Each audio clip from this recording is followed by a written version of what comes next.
Shoot, I think we're live. Yeah, we are. Oh shoot! I told you we're I completely misunderstood. I'm so sorry. Hello everybody, and hello to you in the YouTube comments section. We're frantically scrolling for the timestamp of the start of this run. So I'm GhostKumo. In the call, I have my good buddy here. Go ahead and introduce yourself. I'm Ghoul02. I'm the dumb guy that's going to ask all the questions you guys wanted to ask but were too scared to. So the first question that probably does come to mind is, what the heck is Bug Fables? Well, Bug Fables is essentially an indie RPG that was made as sort of a tribute and love letter to the Paper Mario series, and Mario RPGs in general, but specifically Paper Mario. Every character in this game, for the most part, is a paper craft bug. Like, just a construction paper bug. And it's adorable, and I love this game. It's a very well-built game. It's a very well... There's a lot of love put into this game. That's the thing that I've basically been saying about this game since it came out. So I'll go ahead and give the countdown here soon. Real quick as well. This game did just come out on PS4, Xbox, and Switch. So if you're interested in picking it up, it's on those platforms. It's also on PC, which is what I'm playing it as right now. I think it's in like Spanish, English, and Japanese. So the file name here, Regi M3O Kureo. If you don't know what Japanese is, just don't worry about it. It's a really old name. All right. Actual countdown. 3, 2, 1, go. So, there's a little introductory cutscene here. Essentially, like I said, this game is Paper Mario, but fan indie game instead. There's a couple developers named Mar and Gino. Mar is actually, I believe, short form for the guy's name. But it's a couple of Panamanian guys who decided that they wanted to make a Paper Mario game more in line with the first two, as opposed to, the later parts of the series, which are known for, rather infamous for having deviated from it. Of course, you can't have the IP, so they decided to make something on their own, with their own ideas at play and everything. So you'll see the combat system here. We're going to have a bee and a beetle here. These are two of our three main characters. The bee's name is Vi, and it is pronounced Vi because it's short for Violet. And Kabu here, which I believe is a reference to Kabuto, which is the Japanese name for the rhinoceros beetle. Oops, I accidentally accepted a tutorial. It's classic Paper Mario speedrun error that people make. These games are full of tutorials. It is Vi. Anyone who says it's V is wrong.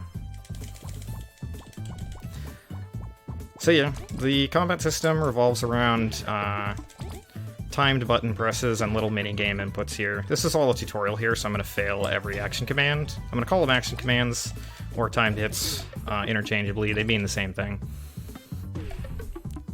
I believe Pape called them action commands. Yeah. So the cool thing about this game is it does have a guard button, but it also has a better guard, which if you time your guard really well, you can deflect 2 damage instead of 1.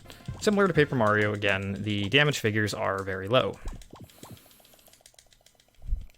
Meaning that we're going to be talking increments of 1, 2, and 3 instead of like 20, 30, 100, 1,000, a million, etc.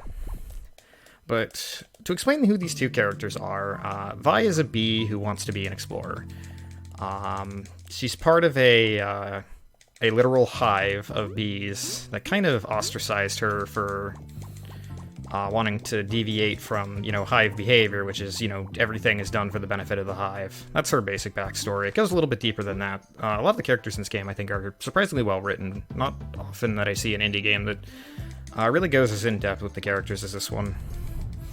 And then Kabu here, he wants to be an explorer because it was sort of a dream of his and his group, although he's the only surviving member of his group, because they were all killed by a giant beast before the events of this game. So, trying to dodge some encounters here. Thankfully, all the encounters are on the overworld. So how hard is it to dodge enemies generally? Like, if they see you, is it like... Some of them outspeed you, but if you know what you're doing, it's usually not a problem. This cutscene here kind of gets into the characters of these two. Vi is a very selfish explorer. She kind of wants to do everything for herself and always requests a reward before she does anything, whereas Kabu's a bit more noble and a nice guy. They have actually a really good dynamic. It's one of the things I really love about this game is how the characters interact with each other.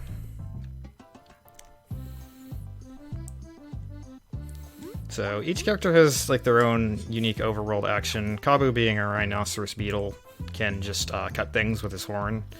And Vi, she gets a few other abilities. But she's also extremely lazy, so you don't unlock them until she decides, fine, I'll do them. So I picked up a crystal berry there. I need to collect 10 crystal berries because they're sort of a rare key item that I can trade for some really good medals. Medals are this game's equipment. It's the parallel in Paper Mario is the badges.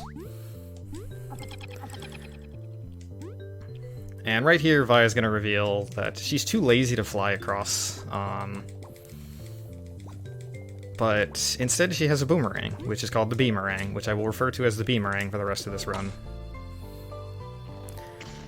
And sort of what we're doing here is we're taking a sort of Brave Heroes Explorers quest right off the bat after literally just forming an exploration team.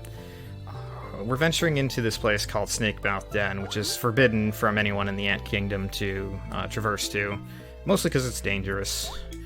But buried within is somewhere within is an ancient artifact that the Queen of the Ant Kingdom of the region of Bug area is looking for.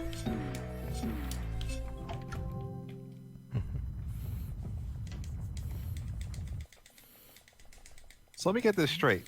Vi is too lazy to fly across a bridge, but throwing a boomerang constantly in case it misses is not a problem.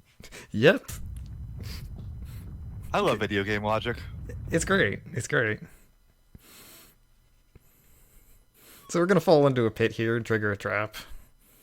Of course, Vi totally is just like, I'm gonna ditch. But Kabu was really nice to her, and she's like, you know what? I can't abandon my buddy.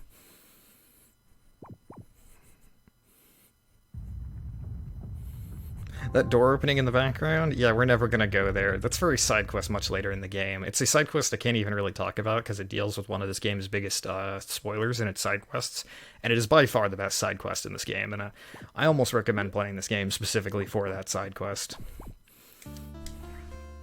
So I've actually heard a lot of good things about this game's, like, for lack of a better term, 100% casual play. Like, it's very fun to do the side quests in it, from what I've heard. Mm-hmm. A lot of the side quests are really just nice notes. So here's our third character. This is the Moth, who's trapped in this web here. And this is Spooter. He doesn't like for you to call him Spooter, but we call him Spooter. Specifically, the boss theme of this fight is called, they call him Spooter, don't call him Spooter. But everyone calls him Spooter. So this is basically a tutorial for airborne enemies. I can't do anything, so it's actually fastest to do nothing.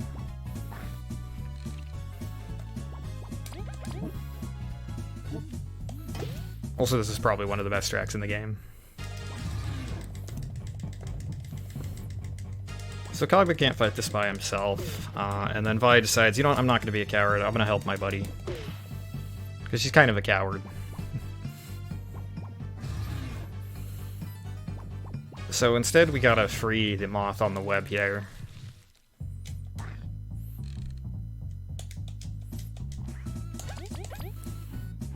So this is Tornado Toss. It's kind of Vi's bread and butter skill.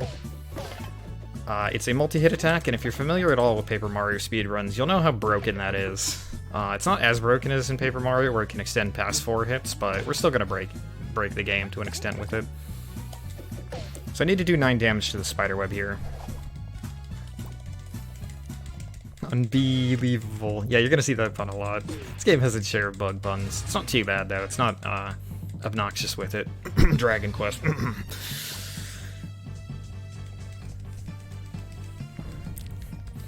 Alright, so now the spider can't get to us somehow.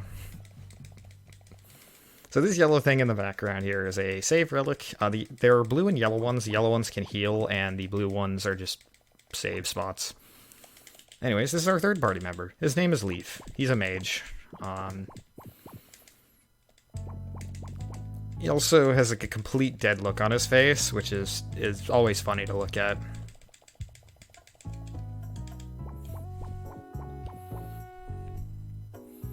So that's new for a Paper Mario like game, having 3 party members at least. Yeah, I mean, these are the only 3 party members of the game. They get their own little upgrades throughout. So I'm going to actually throw the Boomerang at the Relic far enough away that it doesn't trigger a save prompt, and that saves a very small amount of time. Because I get the heal without the save prompt. So I'm going to do another little trick here, which involves a hazard cutscene. So I fall into the water, which pushes me back to this position, right as the cutscene for the little platform coming up. And since the 2 overlap, it saves a couple seconds here.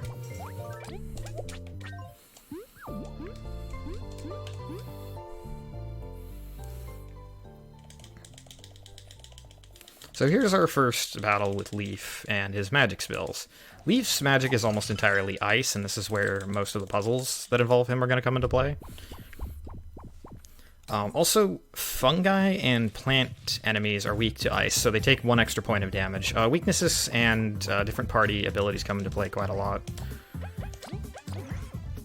So I'll explain what I'm doing here.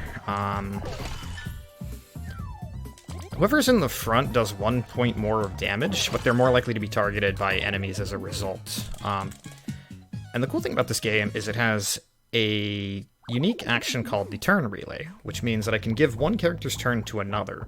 The drawback to this, however, is that the character who gets the second turn, on their second turn, they will do one fewer point of damage each time that they're relayed to.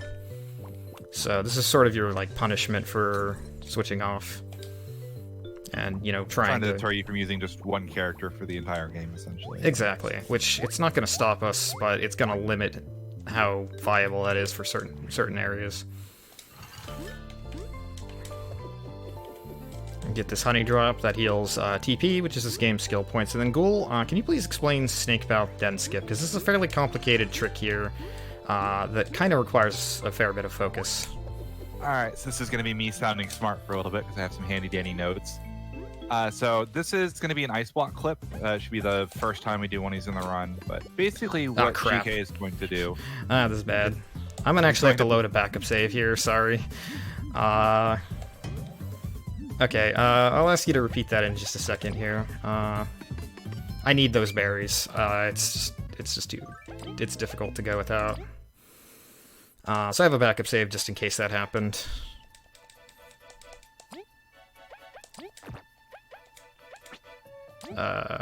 Let's load this here. My stream ended up falling very behind, so I was confused for a little bit, but okay. Alright, try this again. I think I've already collected the crystal berry here. Crap. Okay. This is fine.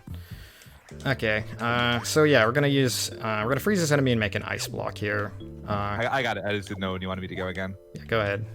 So what he's gonna do, he's gonna freeze an enemy, and he's gonna put it against a wall, like as close as possible.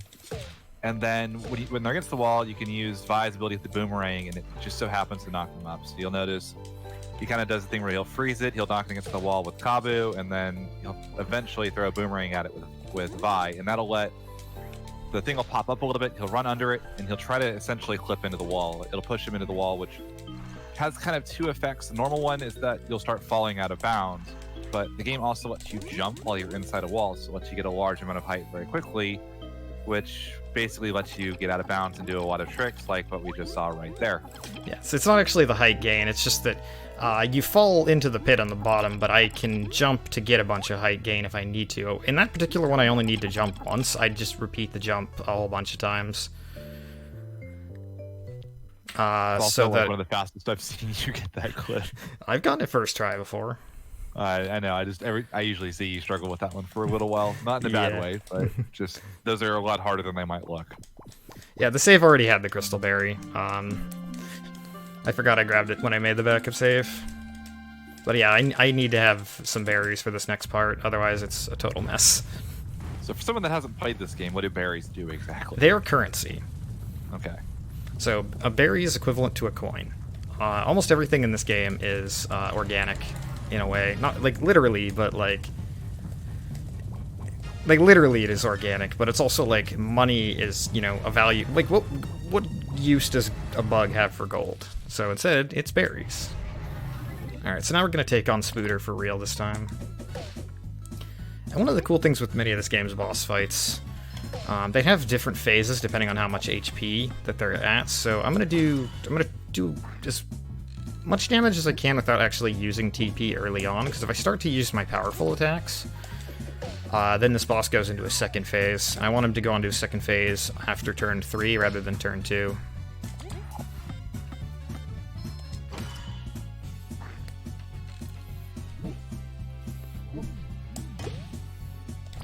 This is pretty normal HP manipulation. I imagine that the relatively fixed amount of damage you're doing should also make it easy to know how much damage you've done and how much damage you need to deal then, right? Yep. This guy has 34 HP. Right now he's at 13.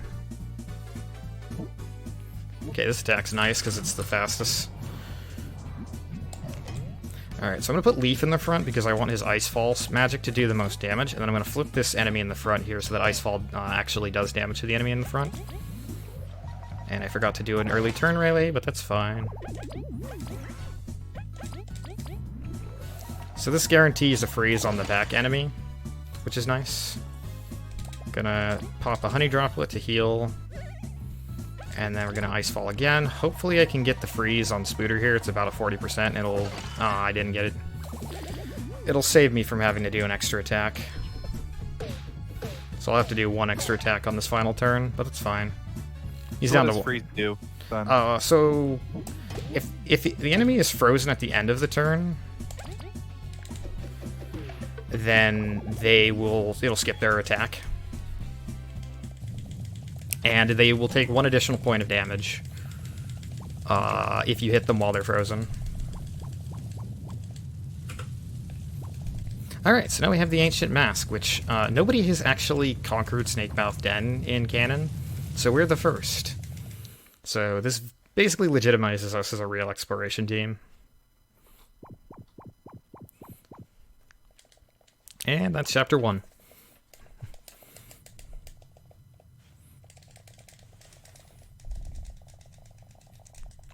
Where's the goblin?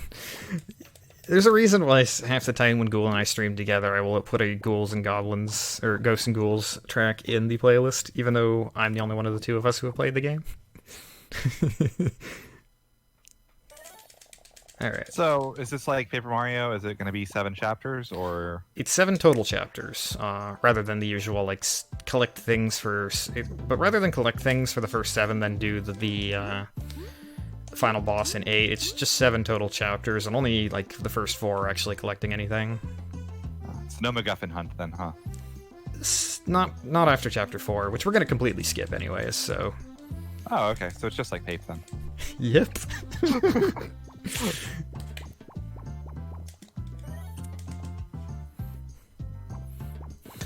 So, fun fact, these 2 ants on the side here, you'll see them a couple times. They're so generic that their names are literally Jen and Airy. Just the word generic. Which is actually a bit atypical for this game, because one of this game's strong points, in my opinion, is the fact that almost every NPC in this game has a unique sprite model. Like, they really went all in on the art of this game, and I love it for that. It's like, even the most random NPCs can become some of the most memorable.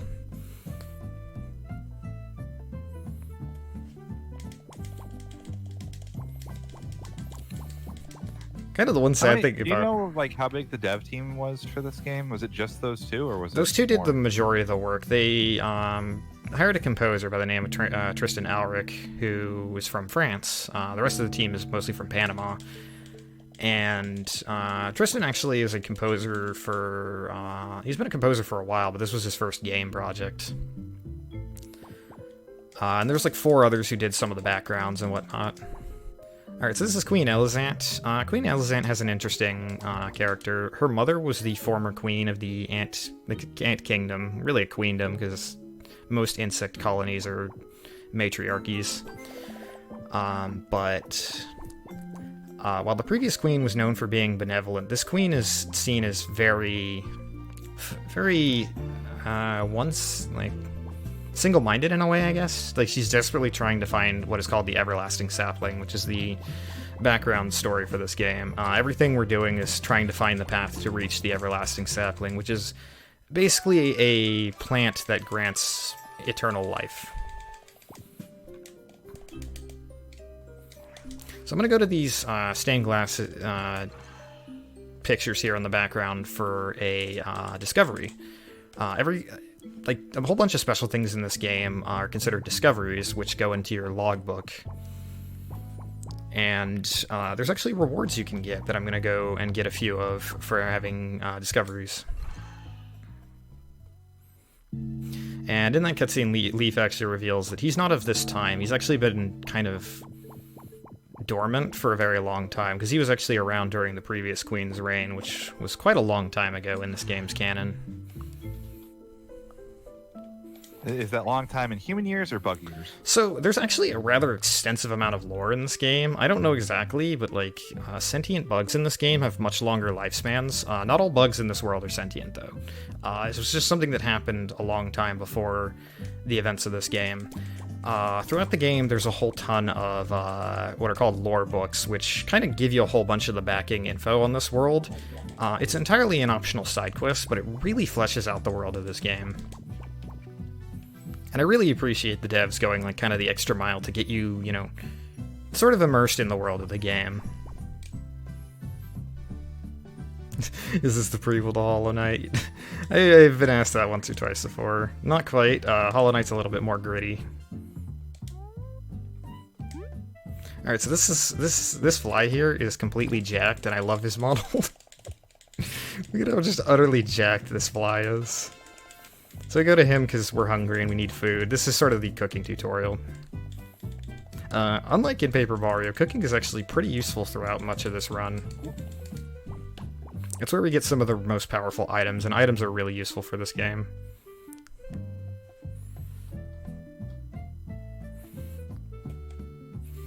Alright, so I managed to have just enough money to get what I need here.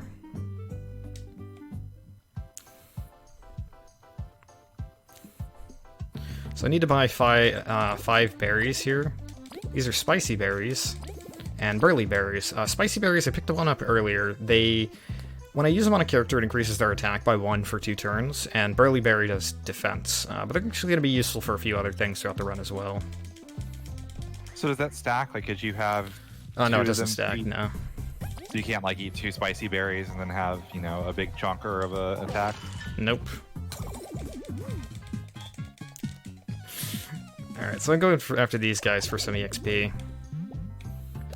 Grab these berries, because I need 6 of them. And here we're going to be introduced to sort of the evil empire of this game, which is the Wasp Kingdom. Of course, in Insect World, of course it's the Wasps who are the bad guys. Now, I'm going to fight one of them off, and then these 2 other guys are going to fight another one off. Also, I really like the Wasp boss theme, because it's like it's in an odd time signature, which is a nice touch.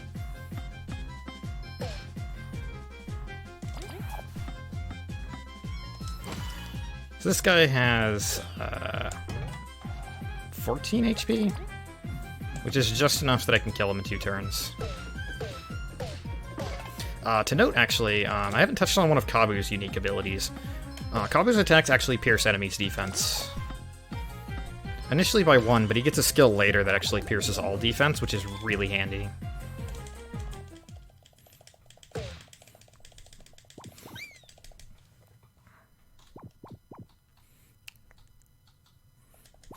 Alright, so our next destination is an area called Golden Path, which is the site of the Golden Festival. This area has kind of like an autumn aesthetic, which I really like. This is probably my favorite chapter in the game. Just in terms of like aesthetic and presentation, and some of the platforming that we get to do is really neat. Also has a really pleasant area theme. Getting a crystal berry there. I need 10 total for an exchange. And this is kind of my favorite little gimmick of this area, is there's these Flytrap Platforms. If you stand on them for too long, they eat you, and you go back to the... And they kind of just... It's kind of like a standard hazard, but... Just the, you know, thematic idea of having like a Flytrap as a platform is really cool to me. I didn't get enough height there. You have to do this at kind of a precise position. Ah! Do you end up taking damage if you get eaten like a normal hazard, or does it just kind of warp you back and void out to the beginning? No, there's no damage for hazards in this game. Okay, so you can only take damage inside of combat then? Yep. I suppose this was to prevent abuse.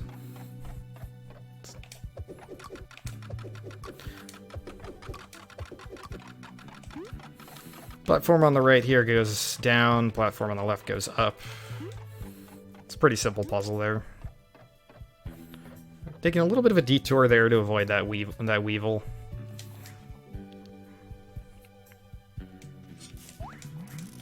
Oh, crud.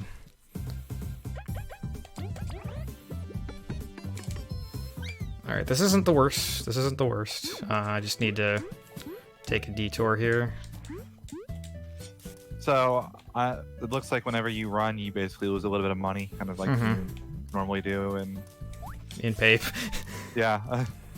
Trying to avoid too many comparisons, but they are kind of inevitable. Yeah, it's inevitable. This game wears its inspiration on its sleeve.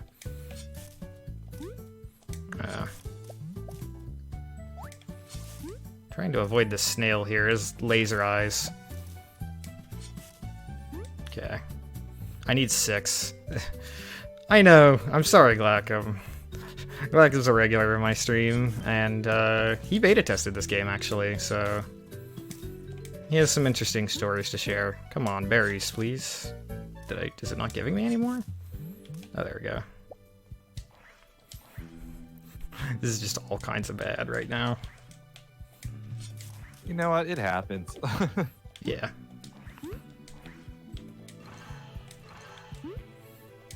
Alright.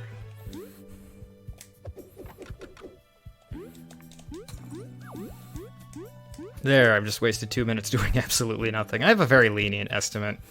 It was adjusted for when my PB was like a 225 from an old route that's like 8 minutes slower. I've caught myself back up to the newer route, so I can afford to lose a little bit of time here and there. In other words, the marathon's going to be even more ahead of schedule if this goes all according to plan then. Yep. I'm sure High Spirits loves hearing that. He's asleep. You know, sometimes you just say High Spirits names, I'm sure he hears you anyway. No, you just gotta say donuts or Nubo. And that's how you get him to come.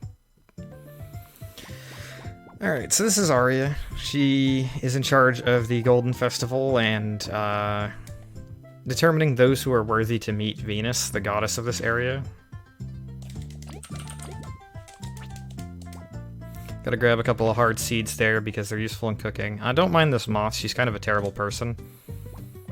Nobody likes her. Except everyone in every NPC in this game loves her. So this game's actually been out since November. It's just, it came out on consoles, today, or yesterday. So I'm making 2 Is there burly... any kind of a patch, like, is this game got like a patch history, you know? Oh yes, a ton of patches. I actually have some cool stories to share. The devs have been really good with the speedrun community. In fact, there was a time when they patched something out, and then they patched it back in because it was useful to the speedrun later, and they figured a way to make it not, you know, toxic to casual players. Essentially, like, used to be a soft lock, they found a way to prevent the soft lock, and then put the glitch back in. Mm-hmm. Yeah, so right now I'm just doing a whole bunch of little funsies for the festival here. I'm basically getting a bunch of people together for an eating contest. And there's also a Boomerang minigame that I'm going to be doing here shortly. So in this windmill here is a crystal berry. Normally I have to get the charged Boomerang, but the collision on the end there is really janky, so I can just throw it through the windmill there.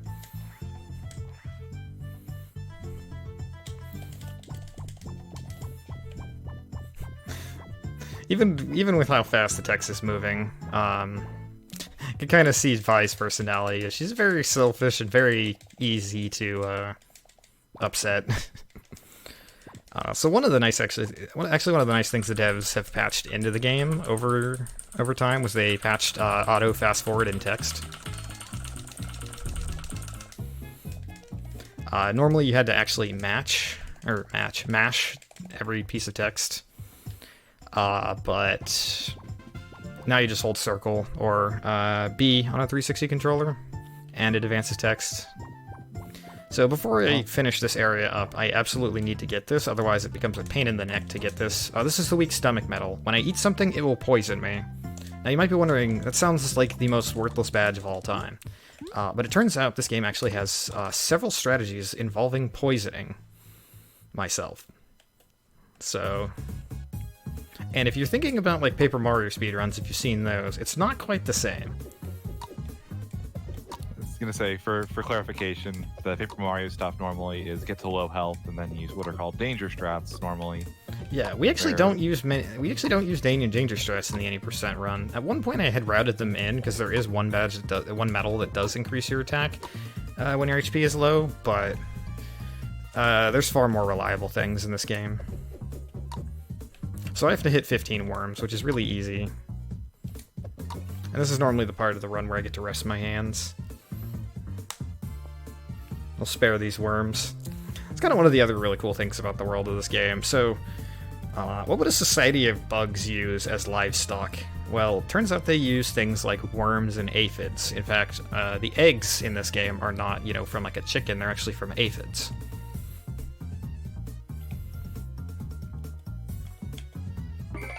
In other words, the lore runs deep, right? The lore runs really deep in this game. So now we're getting the moon and the sun offering, and those are going to be useful for the dungeon of this area pretty soon. So these bees are from the hive, and turns out Vi's Boomerang was stolen. She didn't steal it, she bought it from a shady dealer back in town, in the Ant Kingdom's, castle town. But they decided that they'll let her keep it, so long as she's, proving useful test data. And in fact, have unlocked the ability to defy the laws of physics, which the game even says that defies the laws of physics, but allows me to suspend the boomerang in midair, so I just throw it and it'll just float in place. Alright, so now that we have the offerings, we're going to do a boss fight here. This boss fight's kind of neat, because it actually has several different permutations. Because depending on what Acolyte Aria here does.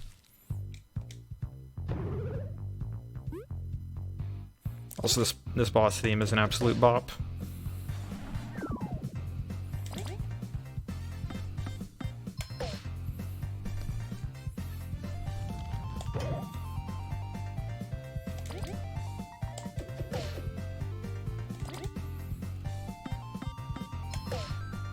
So hopefully no defense up. Okay, good. So now she's down to 10 HP. If she goes any lower, she's going to summon a minion, which I don't want. So instead I'm going to use this turn to buff Vi with the Spicy Berry. Okay, she buffed her defense, but that's fine, because now I have Hurricane Toss, which is an upgraded version of Tornado Toss that actually pierces defense.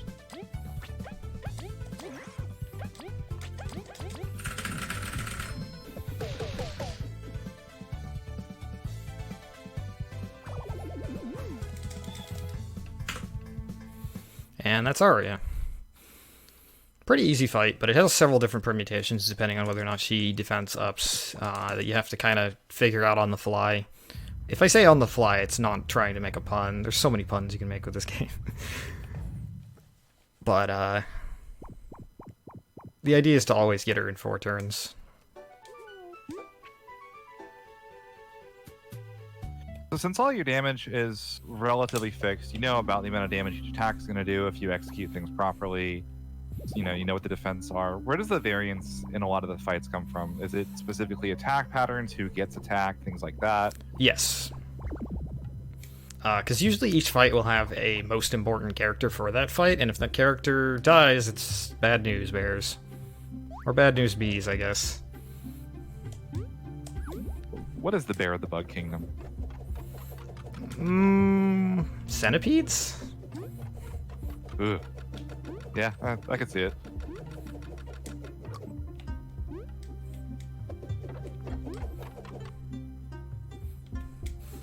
Alright.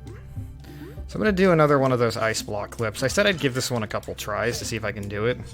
It only saves like a minute, and it can be kind of frustrating.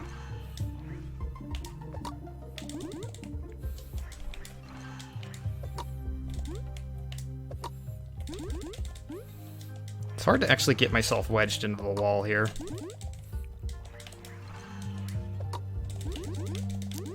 I got the out of bounds, but, like, I jumped back in. Because I have a very narrow seam that I can jump on.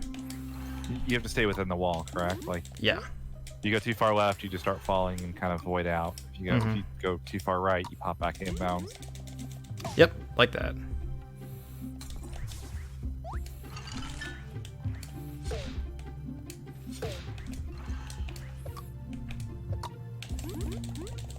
I keep getting inbounds.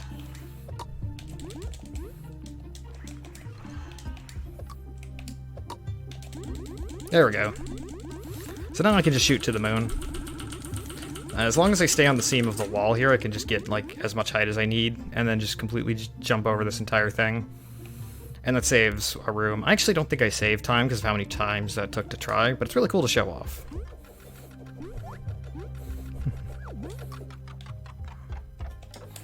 So here's an enemy that's going to be plant-based, so I'm going to actually put Leif in the front, because Icefall is really effective here.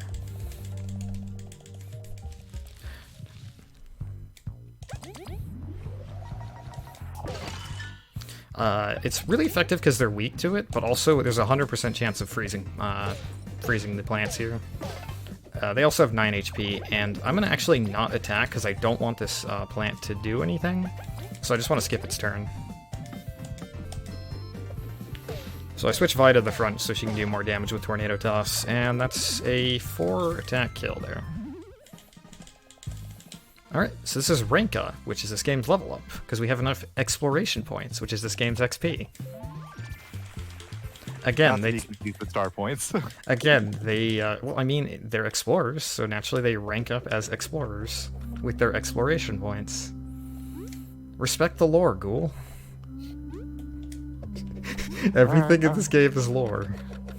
So real quick, I should probably touch on this. Overworld actions such as tossing the Boomerang, you're not supposed to actually jump while doing them, but you can buffer a jump into the command, and this allows me to do a lot of little shortcuts, one of which is actually going to be coming up pretty soon.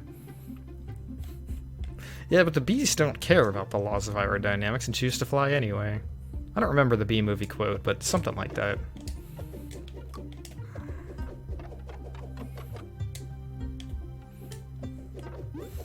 Oh.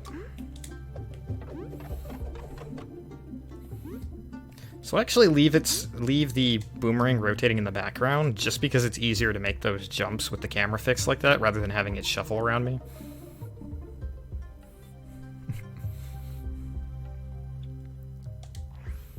Alright, I'm actually going to make a save here because I had something happen in a practice run that I really, really, really don't want to happen here.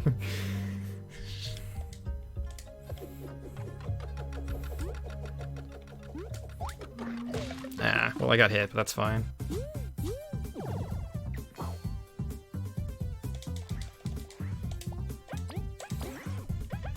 So the reason I actually turn relay before I use my character's actions, this is a strat found by a runner named Jorah Leyland, who kind of helped push a lot of tricks with running this game, and was record holder for a decent length. But it ends up actually just being a more efficient menu there. Ooh, a crunchy leaf. I don't want that, but whatever. Wait, so what I want to do now is actually adjust my frame rate to 30 frames per second, because it makes this next glitch far easier. Just kind of throw the Boomerang into the seam of the wall there, and it overlaps just enough with the crank up there that I don't need to spend all the time, like, doing a puzzle where I have to bring an ice block over.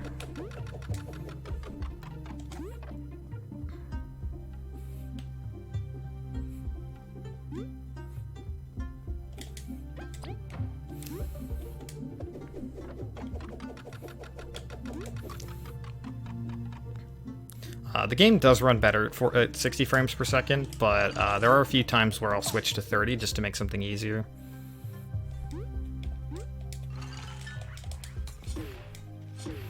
Another thing that they actually have added over time with this game that I haven't really touched on is the little direction arrow that shows whenever you're about to hit something with Kabu's horn attack.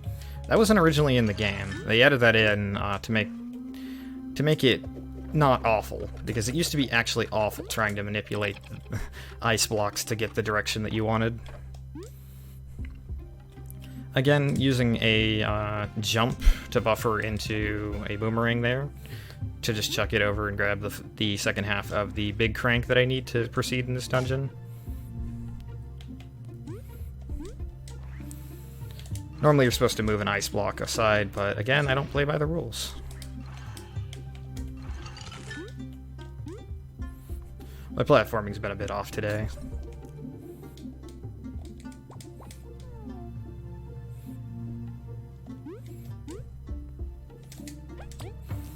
Alright, so this Wasp and this Moth that we saw back in town, so the Moth's name is Mothiva. She's a total diva, as the name suggests, and Zasp is sort of her bodyguard. She's kind of terrible, but like he sticks by her side anyway because he has a total bodyguard crush, and I actually don't have enough TP. I thought I healed. When did I? Oops. I'm a dingus.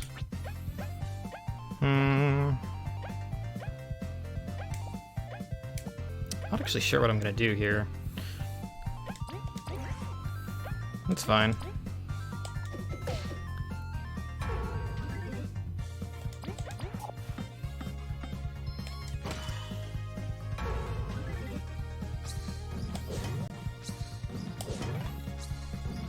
This will just be an extra long fight.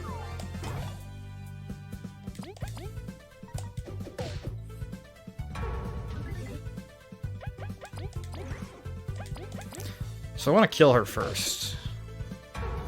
And you'll see what's happening with Zasp here is he's actually gaining charge turns. Charge is a one-time only attack increase. Ow. So he just gets mad whenever the diva gets hit? Yep.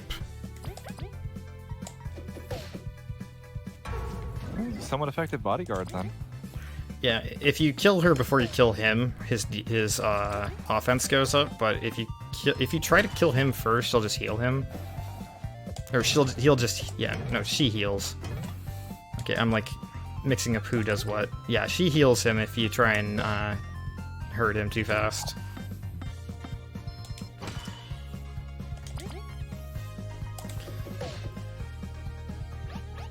Okay, so I actually really like to see that. That's a taunt.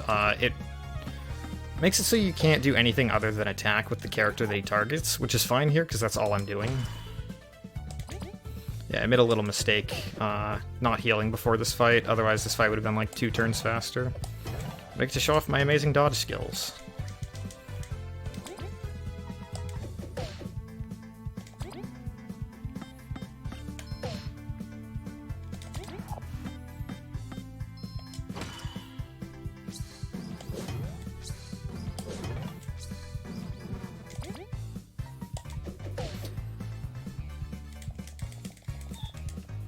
Well, I got myself out of a pickle there.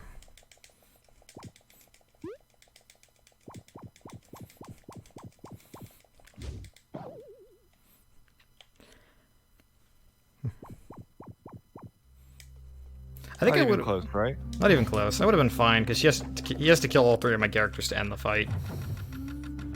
Is there a penalty if you end the fight with one of your characters down, or do they just wake up in the next fight at 1 health? They wake up and they come back at 1 health, and all characters share EXP, so you don't have to worry about like somebody not getting EXP. It's all about those exploration points. Mm-hmm. So now I need to offer Venus the 2 offerings here to finally meet her.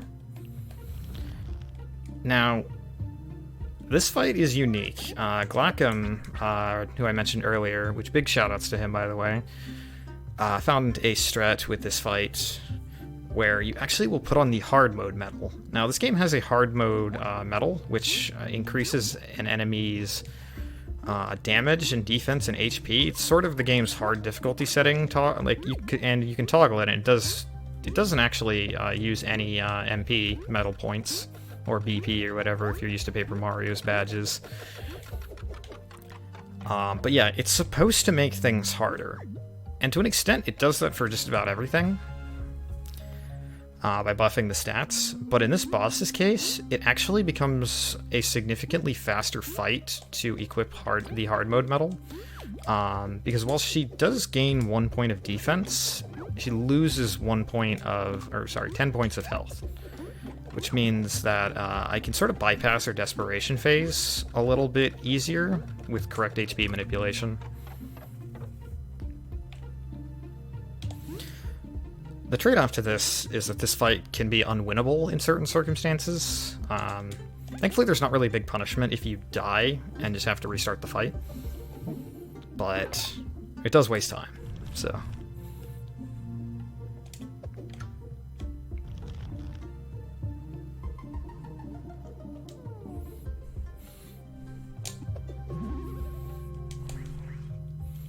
Alright, make sure I have... Ah, shoot, I forgot to equip her with the HP+. I'm gonna do that just for safety. Why not? We'll save, just so I have a save.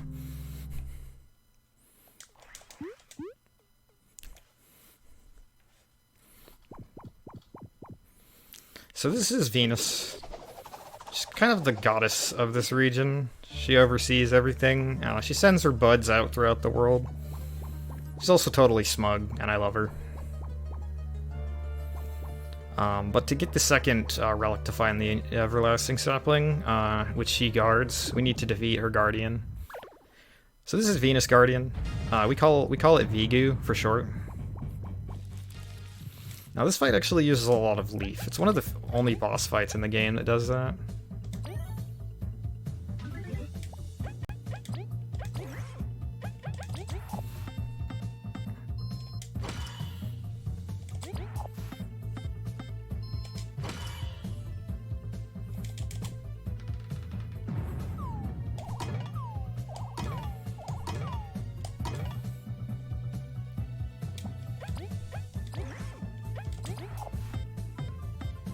Taking it a little bit slow just to make sure that I do everything correctly.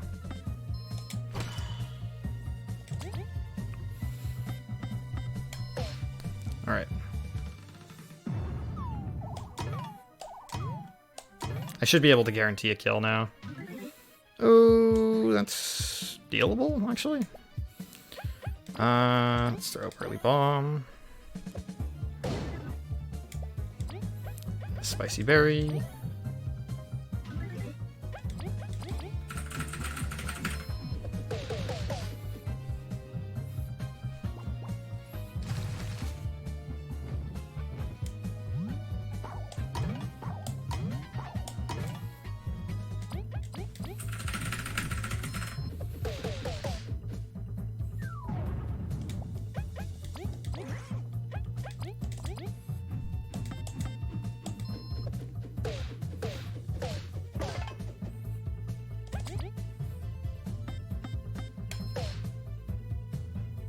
Okay, we did it.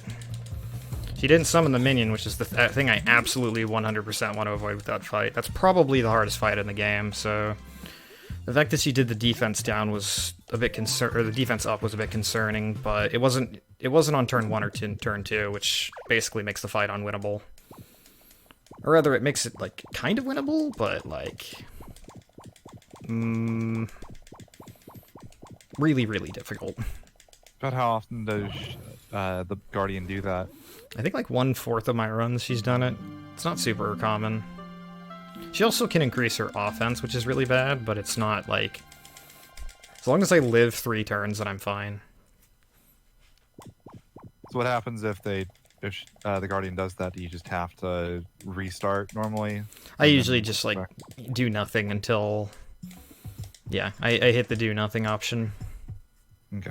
Alright, so the next most important thing is to turn that crap off, because I do not want to do any more fights on hard mode for the rest of the run.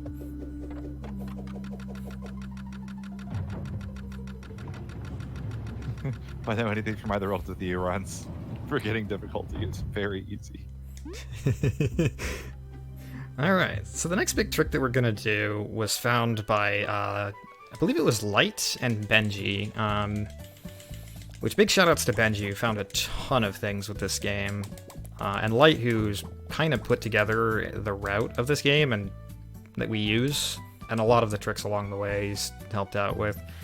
But there's a little path here to Chapter 3, which is meant to be a shortcut back from it. You can just barely squeeze the boomerang in there. But I can actually generate a ton of lag by holding down the print screen button. And in doing so, I can cause the boomerang to shoot back with such velocity that it actually skips through the barrier there and hits the switch. So I've just sequence broke into Chapter 3. In reverse.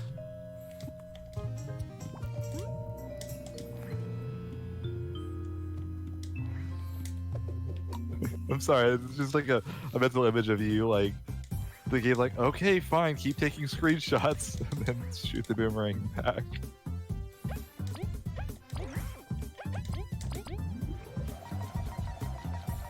Who discovered that? Like, did someone just accidentally realize that if they lagged the game a bunch, that the boomerang would kind of behave weirdly, or? So Benji was the one who found out that print screen generates enough lag to make that trick consistent.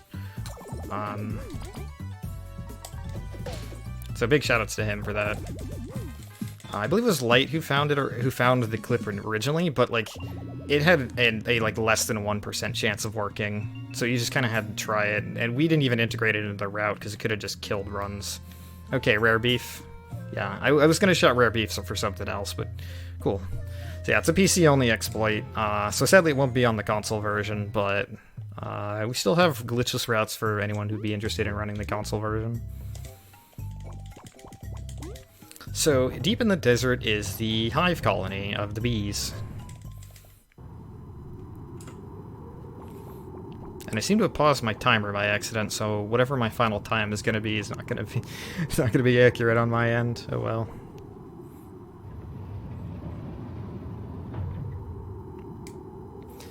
But yeah, so we're supposed to go here and find the ancient key, which is also a relic needed for the path to the everlasting sapling.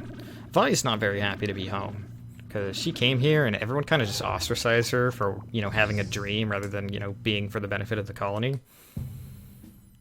And so she just left and kind of not burned bridges, but she told a lot of people off, and it's not on very good terms with a lot of people here. Or bees, I should say.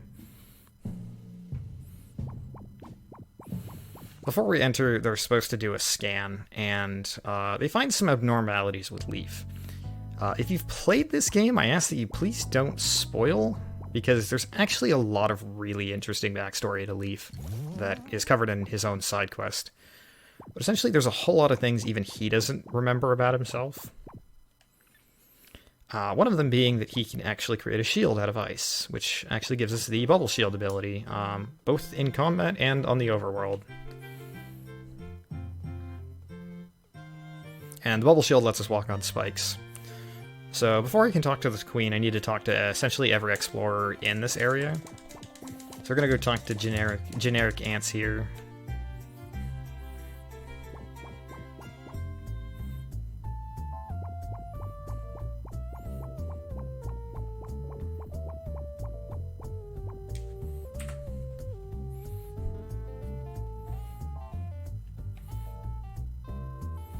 Now, everyone in this world seems to be a big fan of Moth. So, he's like, oh, my adoring fans. But since we kind of kicked the tar out of her, she hates us. She actually turns out to be an explorer herself, as well as a singing sensation.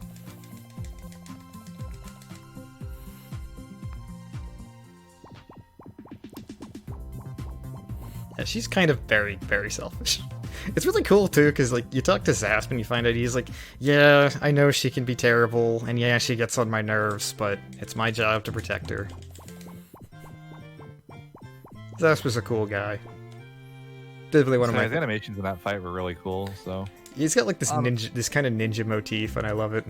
Just a they put a lot of love into the animations and characters of this game. All right, so now we're gonna talk to the queen bee. Her name's Bianca. It's kind of interesting. She talks to everyone as if they're her child, which, if you're familiar with how beehives work, most of them are offspring of the queen. I don't think they established that firmly. So, in a way, Vi might technically be a princess, but not really. She's like, nah, it's just kind of a bee thing for the queen to, you know, refer to all of the bees as her children.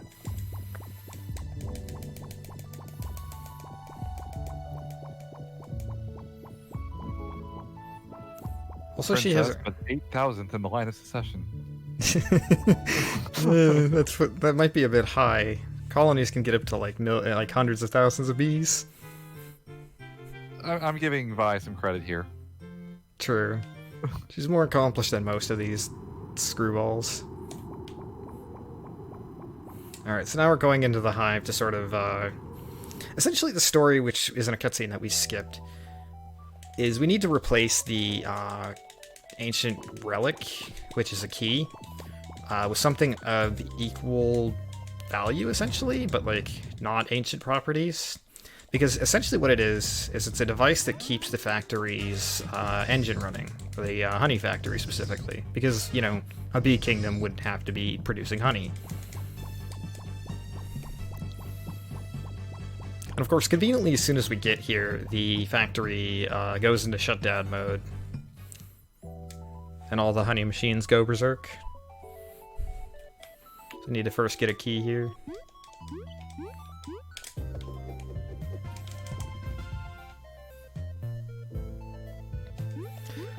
One of the things I will say that I really like about this game, as a longtime Paper Mario fan, is that, while I love the Paper Mario series, there's always like one or two kind of just bad chapters. This game, I will say, I can't think of any chapter in this game that I think is outright bad. Like, Chapter 4 has some parts that drag on, but it also has some really cool puzzles that sadly aren't shown in the run. Like, this game is really well paced. It's clear that there was a lot of attention to detail, and what it may lack in, you know, budget, it is an indie game, after all. Like, it makes up for it just charm and energy and effort. So now I have the bubble shield, which prevents me from getting hit by enemies, and I can also run into enemies. It just kind of knocks them away. Mm-hmm. Is there a downside to using the bubble shield? You're slightly slower while moving. You also can't use anything else while you're doing it, and you have to hold circle. Or B on an Xbox controller. I'll just refer to the PlayStation notation. And that's another enemy encounter. Thankfully, my money doesn't actually matter that much right now, so I don't need to worry too bad about that. These enemies are the Denmukis. They're total jerks. Surprisingly, bees aren't jerks in this game. Well, I mean, they're jerks on a societal level, but, like... Oh, bees aren't jerks. Bees are good in real life. Wasps are the jerks. They got that. That one was, the wasps in this true. game aren't even that bad, actually, is the funny thing. I'll take this a little safely here. I believe bees don't bother you unless you bother them. Wasps will go out of their way to be jerks. Yeah, so it's something like, I think male wasps in the summer, after they've sort of quote-unquote lived their usefulness, kind of just, like, go into a frenzy and crave sugar and everything. Which is why they tend to be, you know, most annoying in the summer.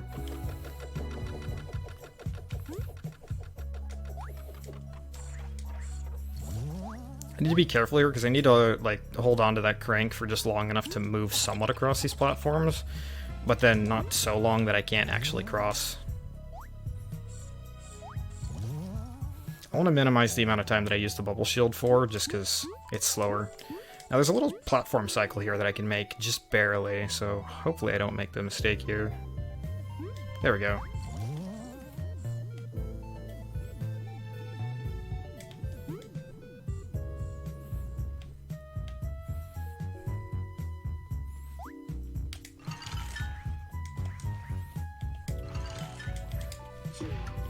Now, I know at least one or two runners is in chat right now, and they're probably cringing a little bit at how I do this room. This is how I do this room. This room is awful, and I hate it. I do the way that works for me. Shoot. I missed it.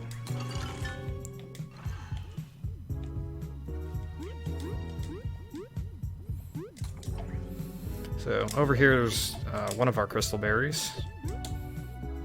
I messed up again.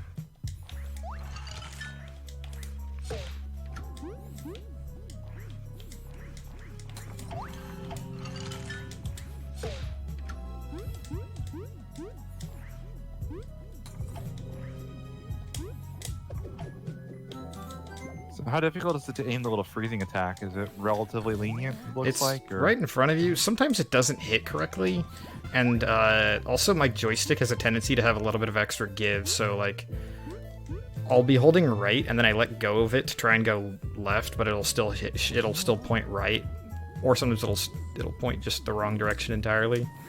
It's really annoying. So I'm on a key collection little quest here to advance in this dungeon. Is there a reason to play on controller, or is that just mostly familiarity? Mostly preference. Analog stick gets you better angles for movement, but that's about it.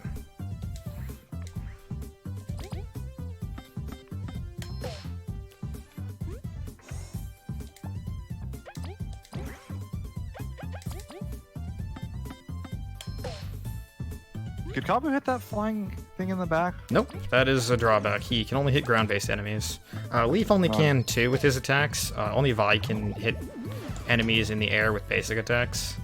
They do get some skills later that let them hit airborne enemies, but those involve using TP, and I don't. And the game's pretty tightly routed as far as TP goes.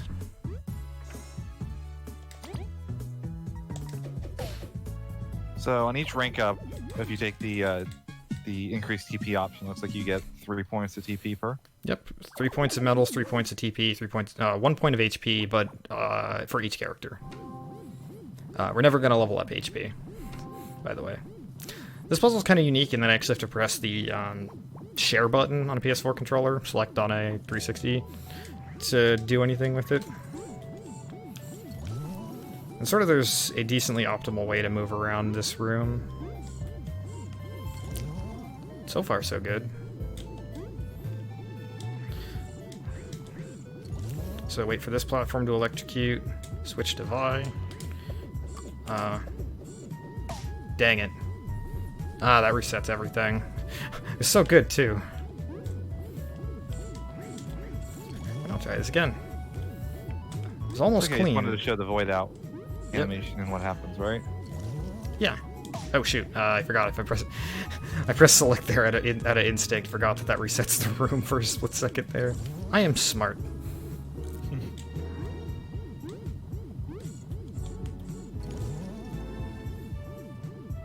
There is something I am trying to do here. Should probably just use the D-pad for this. So I need to get that factory pass, and then I'm gonna actually hit a hazard here, so it pushes me back here. Which is actually faster than just moving the platforms to get all the way back over here. So that was the plan, and it would have worked had I not, messed up twice. Gotta keep the marathon on schedule. Feel kind of bad for poor Kabu. Every single one of those jumps he did across those platforms, he would fall off because the platform would move away. Kabu's great. He's slowly morphed into my favorite character of the bunch. Alright, so we're gonna use Icefall here. Hope for some freezes. Okay, one freeze is good.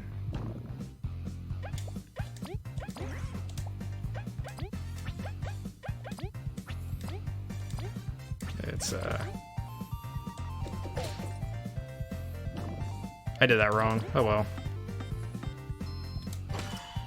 Not the end of the world.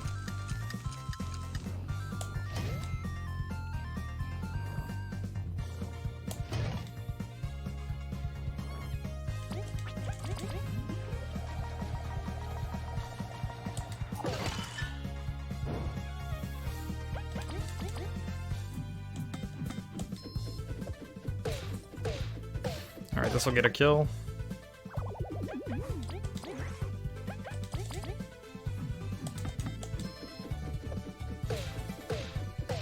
You know, this might actually be a faster way to do this fight. Because you normally do this fight in 3 turns, but that did it in 2. Huh. Improvisation sometimes works. Go figure. Alright, so this is the factory director. In saving her life, she frees up the railway, as well as one of the passages to the bottom end of the factory.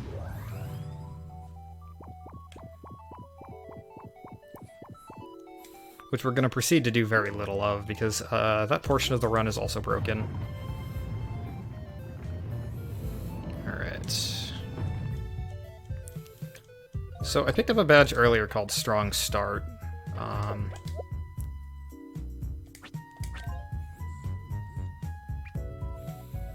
What that does is it gives a character a bonus turn. But the trade-off to this is that it's only on the first turn of the fight, by the way, and instead of on their second turn, they will do 2 fewer points of damage rather than 1. So usually this means that you want to use that extra turn for support. Alright, so this is a Denmuki. I call this the Denmuki room because this is one of the more evil rooms of the run.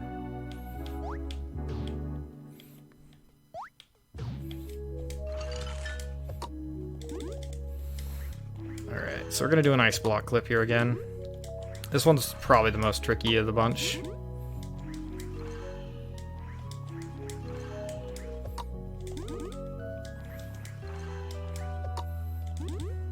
Alright, I'll reset the Denmuki's position.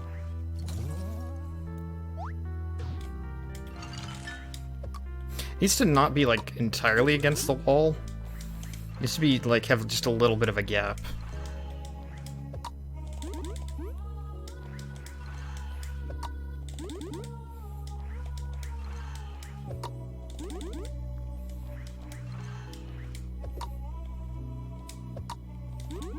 I'm not getting the right position here.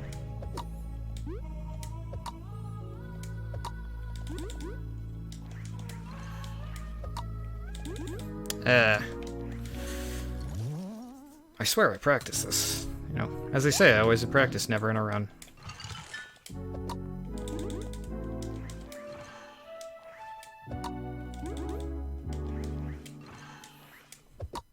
Just out of curiosity, about how long is a glitchless run for this game? 3 hours, 45 minutes is the record. I do need to focus. Sorry. That's fine.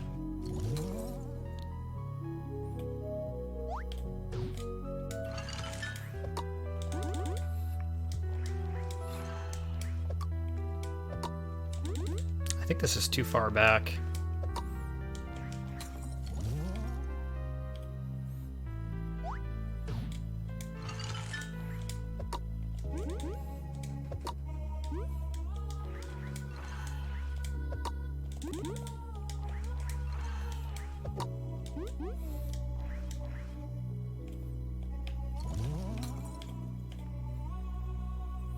Come on, buddy. Yeah, this is a little bit too far back, or too far away from the wall.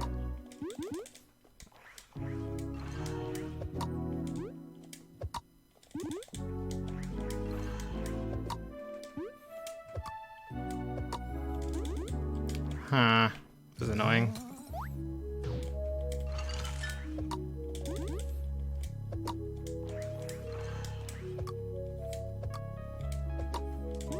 That clicking sound, by the way, is the worst sound in the game. Come on.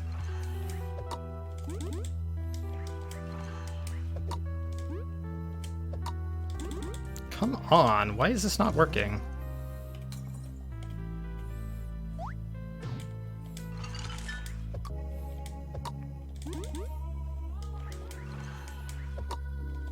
There we go. Got it.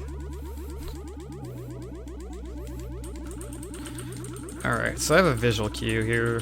1, 2, 3, 4. I'm pretty sure the sound effect is actually the sound designer clicking his tongue.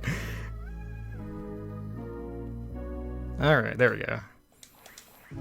That just allows me to just moonshot past the door there, saving quite a few minutes, like 4 or 5. Which is the problem when it takes 4 or 5 to actually execute, but I digress. Alright, so we need to save the, I don't remember what our position is. But I cannot touch any of these enemies here. It doesn't get me into a fight, it just, it doesn't get me into a fight, it just resets the room. How is that? What gives? That is so stupid. I don't know why it was not making contact with the crank there. That's ridiculous. Back off, you honey monsters. Oh my gosh, what is going on here?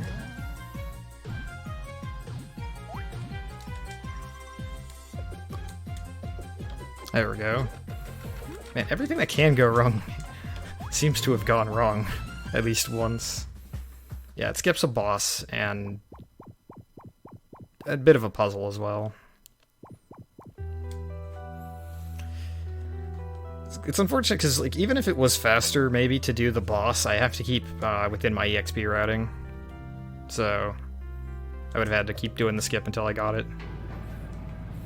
Alright, so that is basically everything in the factory. There's a lot of cool little puzzles in this area, which I kind of botched trying to execute, but whatever. Marathons happen. Alright.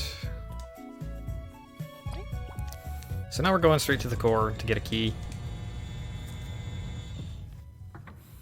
Which sort of powers the generator of this factory.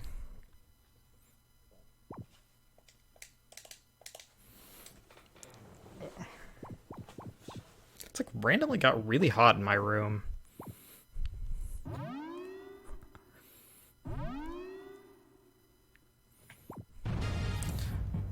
My room is either usually like 10 degrees or 500 degrees, it feels like. I know, right? Alright, so this is B33. It's sort of the, whoops, I did not mean to press square, I meant to press circle. Sort of the guardian of this area, so I'm gonna chuck a burly bomb at it. Get what damage we can. And this is the first time we're gonna use Kabu's Heavy Strike. It's basically just a souped up version of his basic attack. This boss only has 55 HP, so we don't need to worry too much. And then we're going to use a Glazed Honey to replenish TP back up to full.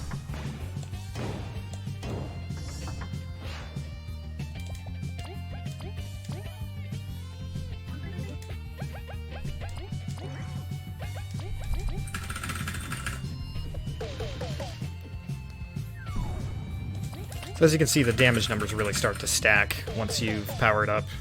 It's like that attack, the first one does 10 damage, that attack does 7 damage. So now this boss is entering its second phase.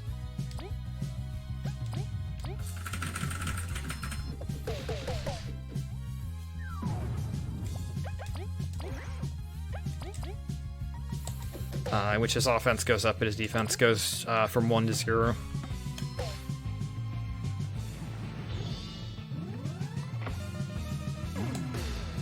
That's not good.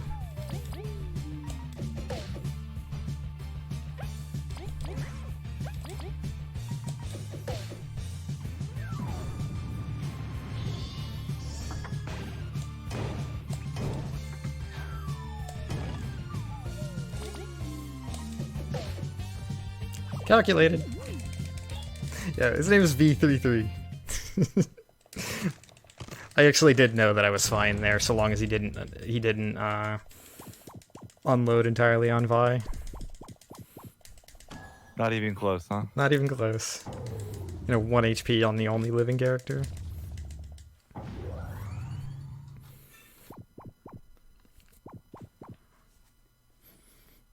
Alright, so we've replaced the ancient key with a replica. Moth-Eva's like, no, you gotta give it to me! I love that text.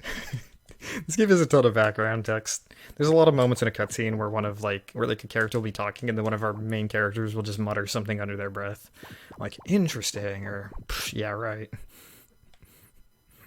There's just so much character and personality to this game, I love it.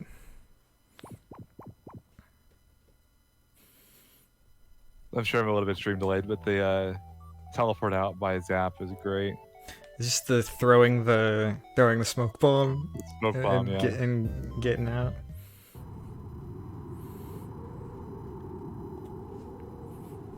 I think I'm having like minor internet issues where like I'm getting like hang-ups, so like my stream falls behind a fair bit.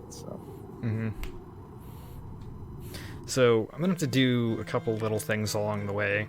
So in this room is actually Vi's sister, the person who essentially ticked her off so much that she left. I do not want to talk to her because it'll initiate 20 seconds of text, and that is just a big fat waste of time. Vi has a side quest that involves getting her sister something to, like, you know, make amends. It's a very lengthy side quest. It's probably the least interesting of the 3 main character side quests, but it has a very, very charming ending to it, and I really like it. Another reason I'd recommend playing this game.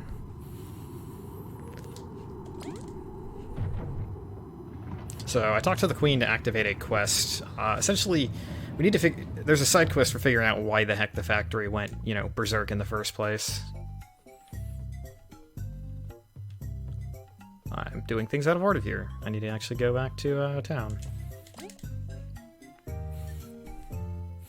So, one of the cool things about this game is there's all sorts of tunnels that line up back to the hub world town. So, I could just kind of fast travel between town and all the places that I get to. You can pay to unlock the shortcut early, but after you clear the chapter, it's there for free. So, this cutscene here, actually, is supposed to take place after I beat Chapter 2, but since I skipped ahead to Chapter 3, I have to actually watch this cutscene before I can watch the post-Chapter 3 cutscene. And it is worth it, because it does get me some good rewards, like another crystal berry and 30 regular berries.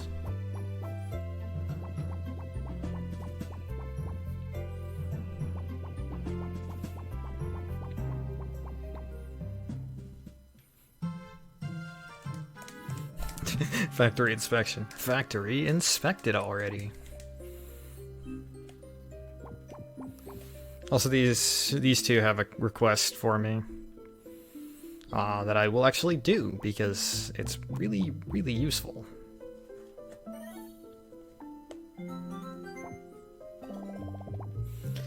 So in Vi's sister, June, I think is how you pronounce it. So violet being the French word for purple. Her sister is jaune, which is the French word for yellow.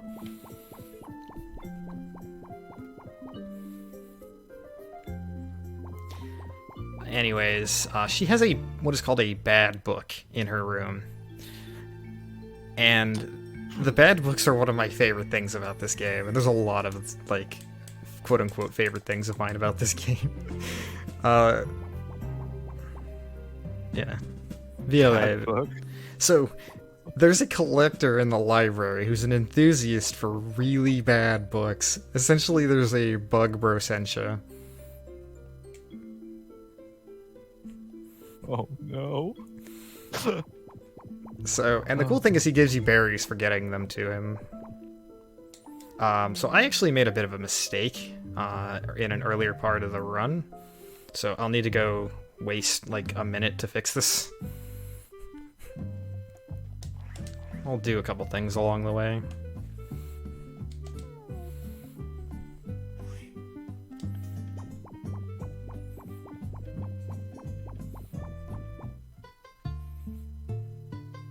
Gotta say, and this is a little bit back there, but man, I never thought stained art glass of bugs could look so freaking awesome. I know, right? So this innkeeper had a request for free. We can stay at her inn for free, basically. And I'm not going to resolve the request. She just wants somebody to review the inn, which we're not going to resolve because that wastes time. I do need that crystal berry.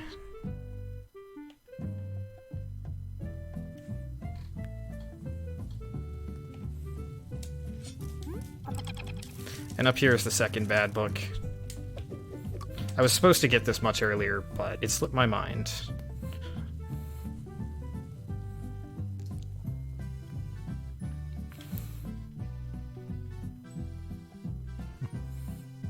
badly written book. Why would anyone want this? Oh, it's great, actually. Oh, Please don't be able to actually read the bad books yourself. you're not, but this NPC gives you a summary. Okay. We take those. I have a bit of bonus time. I might as well kind of let the text play out. So he's looking for terrible books. Tragedy on the Hills. This was supposed to be a murder mystery. The real mystery is how this got published. There are at least 3 characters not mentioned post page 75. That includes the main characters. It's atrocious and disgusting. Perfect for my bookshelf. I love this guy. It's just this... Yeah, every one of the books you give him is like, there's something terribly wrong about it. It's like, there's so much potential, but it's just awful. It's atrocious and disgusting. It's perfect for my bookshelf. Oh shoot, I made a mistake. I was supposed to go into the mines, because there's actually a shortcut back to town, which saves a couple of seconds. Can you actually be a... shoot, you're character? Right. You're right, Light. I was too worried about fixing one thing, I ended up forgetting to fix another. Okay, I'll do one more backtrack session. Is it possible to be the main character of a book if you're not mentioned after page 75? I mean, it depends on like the book. I mean, I guess the main character dies at the start. Failed plots for this game's development. I doubt it, but it'd be funny nonetheless. So this game actually was crowdfunded through Indiegogo, which is kind of cool because Indiegogo's like actually, it's a bit different from Kickstarter in that you have to put out a demo, so people actually saw what this game was going to be like. Yeah, Light, thanks for reminding me. I got so focused on trying to fix one thing I forgot about this. I gotta go turn in these discoveries for a bunch more, for one more crystal berry. Now, I should have done this. The demo that was on Indiegogo, did it cover like chapter 1? Was it more proof of concept? This is how the game is going to play. You have to release a demo with Indiegogo. So we had chapter 1 demo. All right, so this is what all this was for.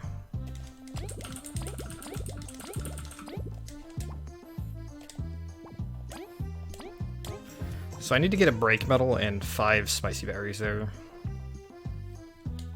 And then crystal berries are money, correct? No, they're like star pieces in Paper Mario, I guess. Okay. You exchange them for useful things. Gotcha.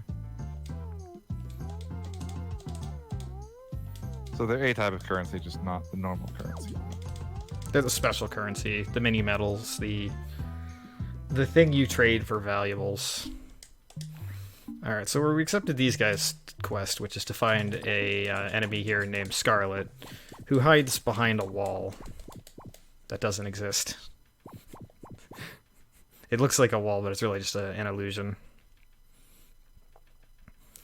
This fight can be a little tricky to do fast.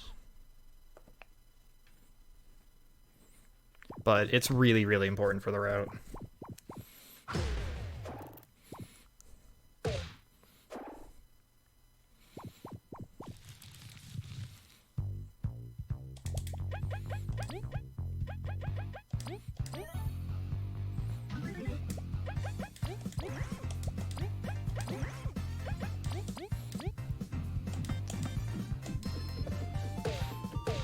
So Scarlet has 40 HP and no defense, just happens to hit really hard.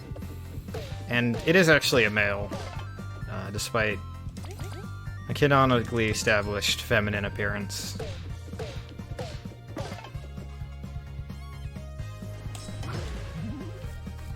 Also happens to heal, which really stinks. Honey drop. Tornado. Tornado again.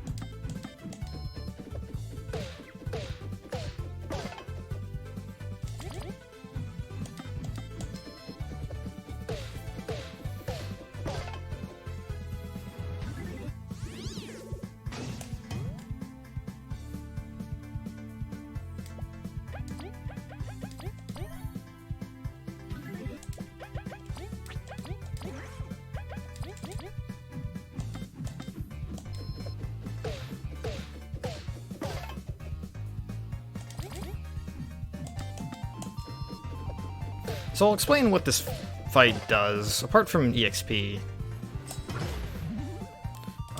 in a bit. It's easier to show than to explain, I guess.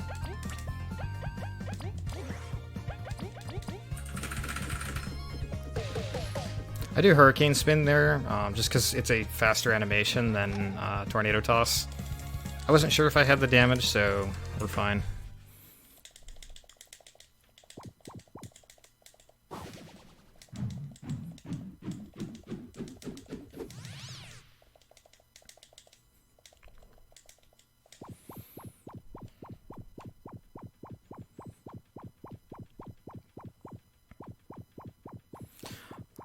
One thing I should probably mention, these characters normally have their own unique little blip sound effects every time they talk. I disabled this mostly because after running the game quite a bunch, it's like marginally annoying. It didn't get annoying to me on my first playthrough of the game, just, you know, having over 100 hours into a game does that to you sometimes.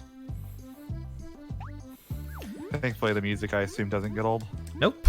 I do feel like the weakest part of the music is the samples can sound a little cheap at times. But it's well composed and very catchy. It fits well into the game. So even the samples sounding somewhat cheap can kind of add to the charm in a way, as far as like the game's look and feel. So yeah, it's not really that much of a detriment. So basically, Vi got herself kicked out of this secret den here for bad behavior. So these bugs have given us sort of the ability to go back in here. Now, can I get some Bliss RNGs in the chat? Because this is random, and I can lose or save a little bit of time here. So far I have decent RNG at the start here. Okay. 5, 6, there we go. First try and then 6th try. So I need to pick up 2 medals here with the 10 crystal berries that I picked up so far, which are Poison Attacker and Power Exchange. Poison Attacker, which touches on the thing that I explained earlier, which is the weak stomach medal. Poison Attacker, I will do 1 additional point of damage if I am poisoned. And since weak stomach means that if a character is equipped with it and eats food, they will get poisoned. So I can trigger the poison manually. And then Power Exchange is +1 attack, -1 defense. So pretty self-explanatory. So we're going back to Defiant Root, the desert area. We're actually not going to do much in the desert. There is sort of a lost, lost temple kind of dungeon. Buried in the sand, but that takes a very long time to do, and we just so happen to have the ability to skip a bunch of stuff. So first we're going to go to the mayor of the Defiant Root desert town. And he gives us 45 berries. I think this is essentially to bypass a money-related problem, because I do need money to buy something. And in this wall here is an item called a Dark Cherry. You're supposed to get a key, but again, sometimes the collision in this game...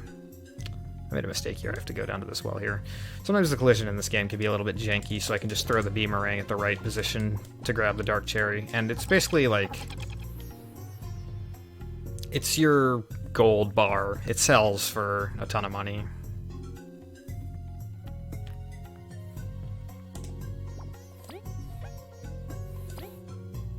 I don't need that. Dark. Okay. And then this is probably the most like menu intense section of the run. So I need 2 Danger Spuds, 1 Danger Shroom,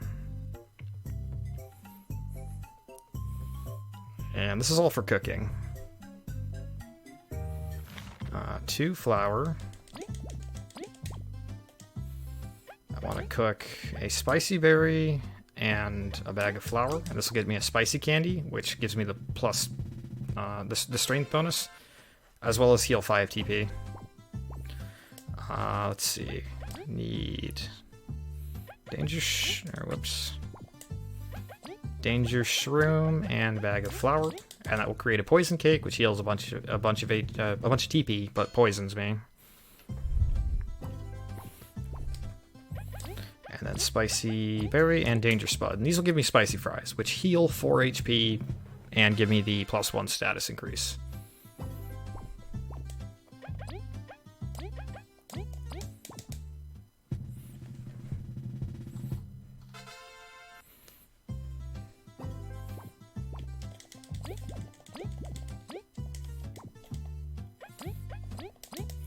And I'll make one more glazed honey.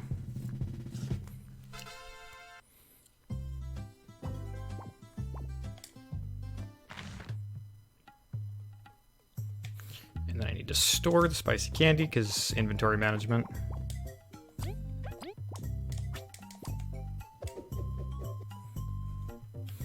Alright, so that's all the shops and menus for this area. So I need to go unlock an overworld ability, which the way to do that is to access the secret bandit's lair of the desert. Normally there's a key there that I would also need to progress the chapter, but again, we're not going to progress the chapter. We're only going to this area for one required ability that I absolutely need to beat the game. This area has a lot of similarities to our old Paper Mario equivalent Dry Desert. It's kind of a big, you know, desert area that's easy to get lost in. You can actually clip.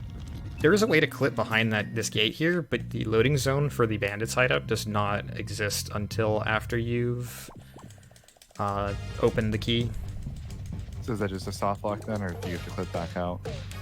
I think you can clip back out. I don't remember, but I assume you can. This dev is really good about patching soft locks out. If you could also have just one-sided collision as well. Mm-hmm. You can walk through the gate from the inside, but can't walk through it on the outside. It does soft lock? Okay. Light knows better than me. He's put a lot more work into this game. Alright, so now Kabu reveals his ability to burrow underground. So I just go there for a heal.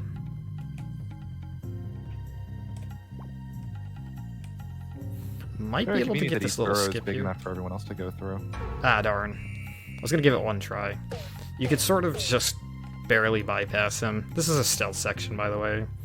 All of our stuff's been taken, including Vi's Boomerang. So Kabu's really the only one who can do anything here.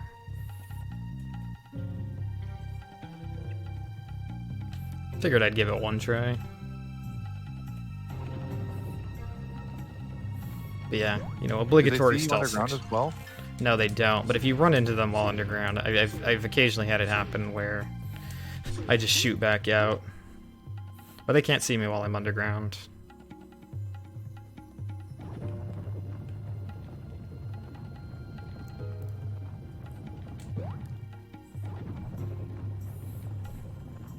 This room's also kind of cycle reliant, so it's not too bad if I take it a little slow, because I gotta wait for this desert dragonfly thingy to move out of the way.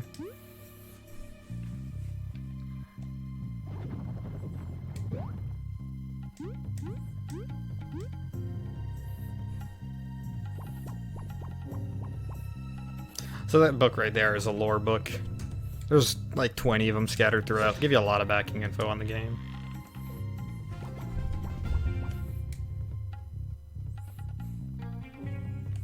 Alright, so now we have everything we need from here, so we don't need to actually finish the side quest.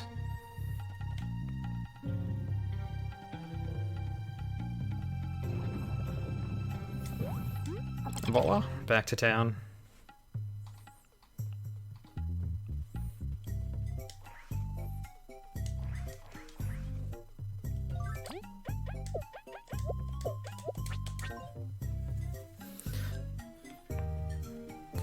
So while basically every character of the group here has kind of their own little specialty.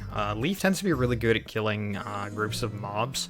Kabu tends to be really good at dealing with defense-heavy enemies, and Vi is just really good at killing bosses, like putting a lot of damage into a single target.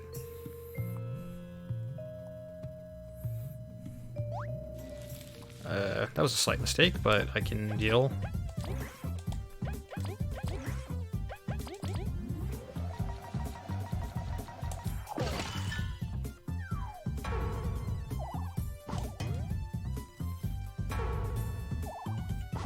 I also did an extra relay there that I didn't need to.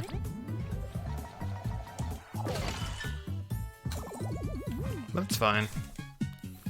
So I need to get my EXP to the correct point.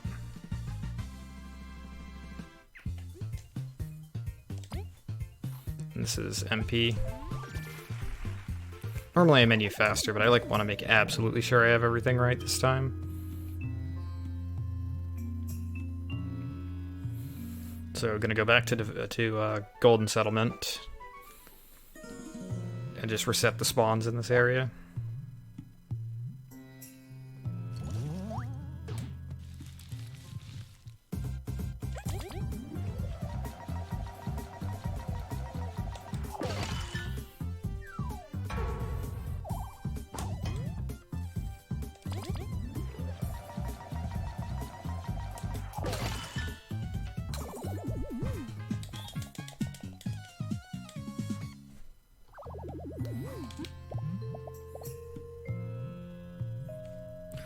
Alright. So now I need to go take on the problem that caused the factory to lock us in the first place. But first I need to use my glazed honey.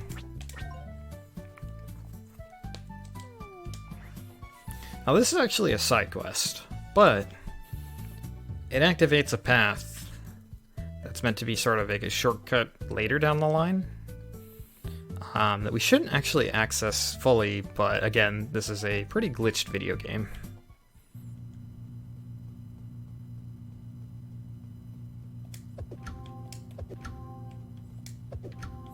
I made a mistake here. Oh well. I'm gonna save here just to make sure I don't make any bad mistakes here, because this can be a really, really obnoxious fight. Let's see. Power exchange, poison attacker, weak stomach, and the HP plus. Alright, we're good. I have mismenued and accidentally grabbed the wrong badges before, and that makes this fight so much worse. This is my least favorite fight in the entire run. This is Broodmother. It's a big old midge. Let's see, spicy fries.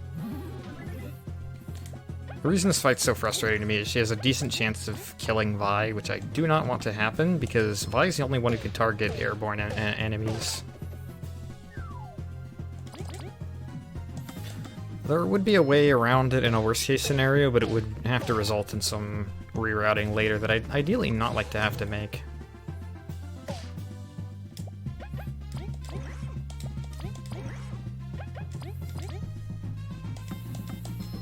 All goes well, this is a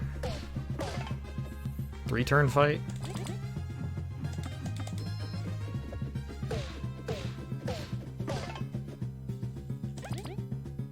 And I just do an attack here to save TP for next turn. Ah, she did the summon. Doggone it.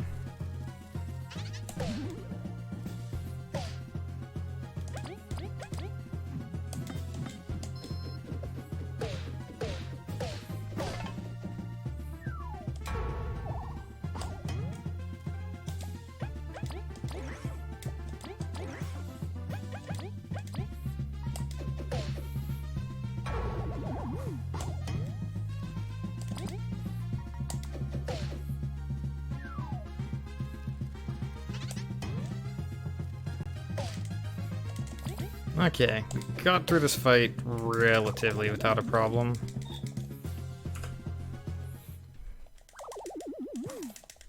So it turns out that Broodmother here just broke a cable that was connecting to the factory to kind of set up a pond to lay her eggs. And yes, that water is electrocuted. If I step in there, it is considered a hazard.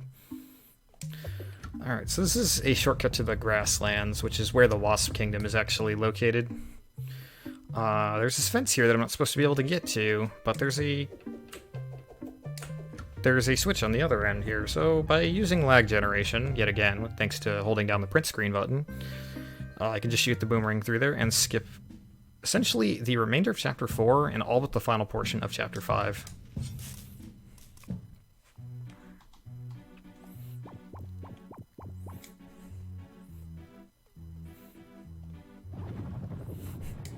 Oops. So yeah, now I'm at the dungeon of Chapter 5. So does the print screen trick, does it have any issues if you play on a higher frame rate or a lower frame rate? I've never really tested it on 30 frames per second, which is just kind of a slower way to run the game. Okay.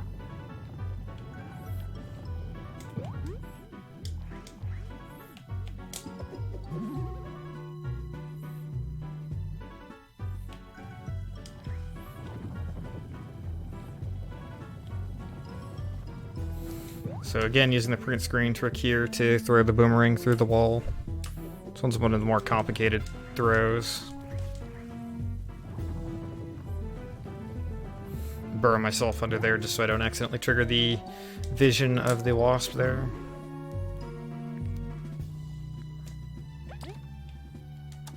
You do actually get skills from the sequence that I broke. It's a good question. You actually get the ability to break rocks, which I have not unlocked. So, yeah.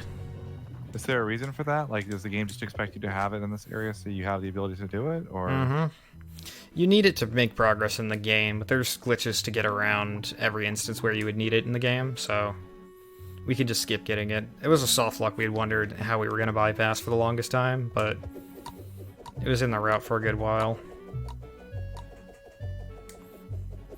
Just leave my boomerang there with the wasp. So this is Jade. I like Jade. She's sort of the janitor of the Wasp Kingdom. In the Wasp's castle, most of the wasps have kind of gone insane because of the Wasp King. She's one of the few that hasn't lost her sanity, and you find out the wasps really aren't terrible people either. She mistakes us for a band of superheroes that all happen to have very similar designs to us, which is really funny.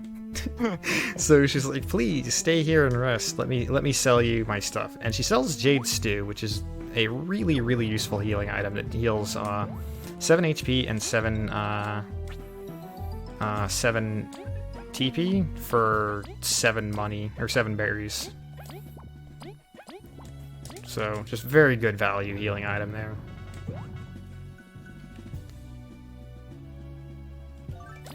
So Kabu is going to be the MVP of this next boss fight.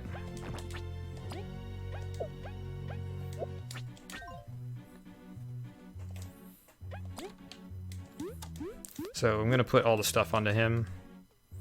That's because most of the enemies in this fight have really high defense.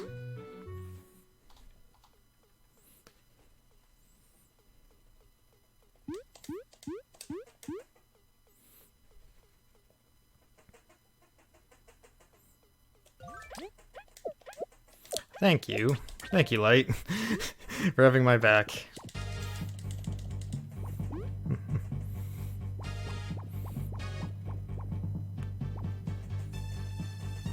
Alright, so this is General Ultimax. His actual name is just Fuff, but he decided to give himself a cooler name.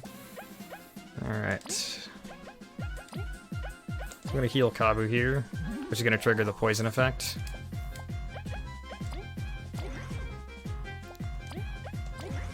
And then we're going to use Understrike, which is his ability that he gets once he digs. Problem with this attack is it's kind of hard to hit sometimes.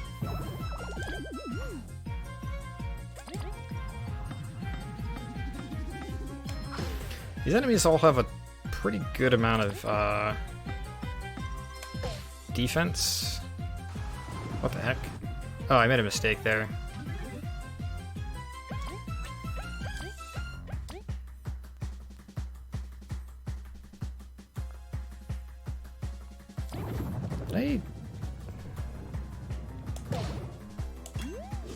What did I mess up? I'm actually not sure where my mistake is here. Ah, that's why. I kept a mushroom instead of a leaf. I'm supposed to keep a leaf. That's fine. It's not the end of the world. Just means that this fight's gonna take a little longer.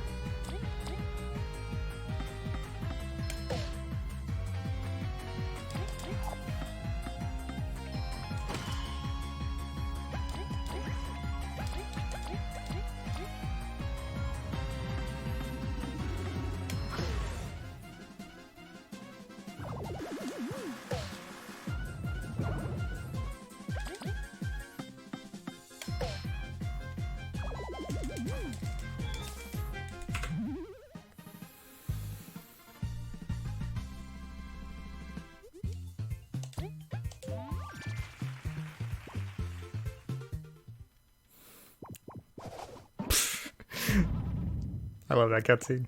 So that dash is actually an ability that Kabu gets, but we don't ever end up getting it. Yeah, my bad. I should have tossed the mushroom instead of the crunchy leaf. It's a bit of a brain fart there.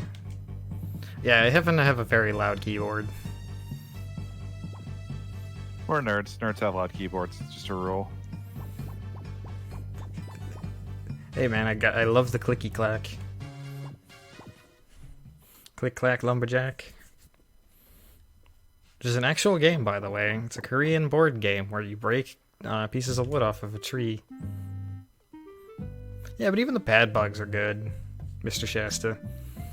Remember that everyone in this game is a good bug except for the ones that are bad, but even the bad ones are good. Except the Wasp King.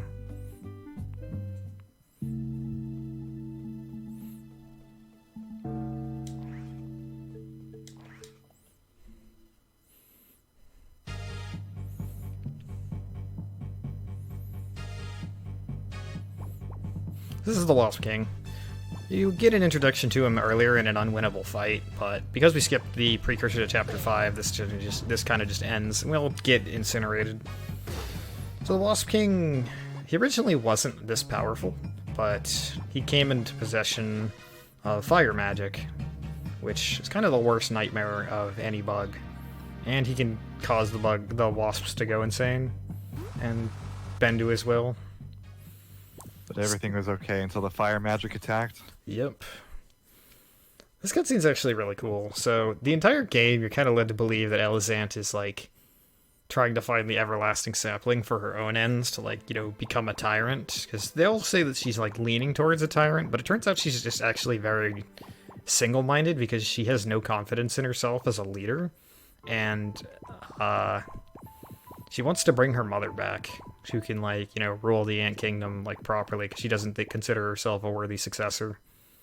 It's actually a kind of touching cutscene. It also is, like, completely throws you for a loop, because you expect the, you know, evil tyrant ruler trope, and it's the complete opposite. Like, she actually does really care about her people. She just doesn't have a lot of confidence in her ability to be the successor to her mother, who is, like, an extremely well-loved queen. So she decides to kind of join us for Chapter 6.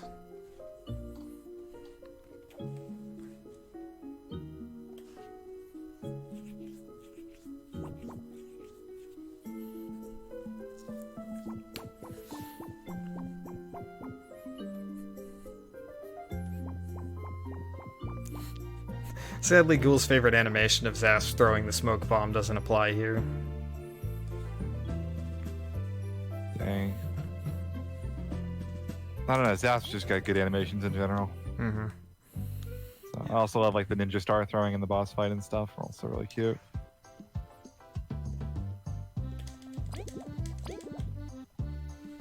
Mm-hmm.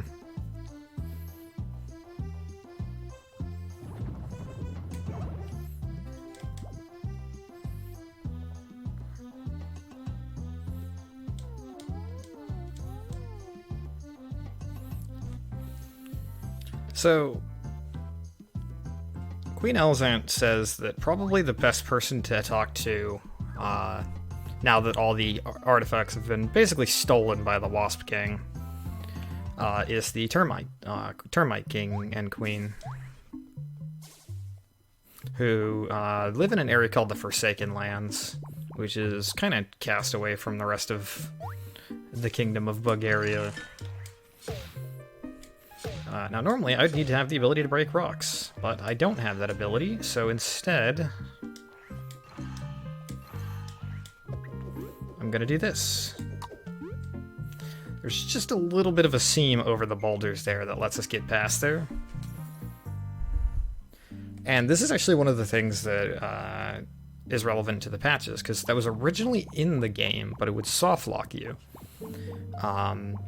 So they patched it, because if you were to get there by accident, or, like, you know, just kind of trying things out, you would just kind of soft lock yourself. So they patched it out, but then we found out that it would actually be useful for the speedrun. So instead, they patched it back in, and made it so... I made a little mistake entering this fight. Made it so that instead... there's a spring there. I'm gonna have to kind of figure out a roundabout solution to this fight. So they put a spring there that will shoot you back over in case you were to, you know, do that randomly in a casual playthrough. So instead of soft locking you, you just hit that spring and it's like, okay, I wasn't supposed to do that. Let's carry on.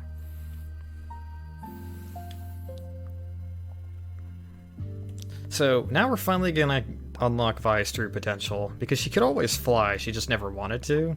Now the Queen says, we need you to fly, Vi. We seriously need you to fly.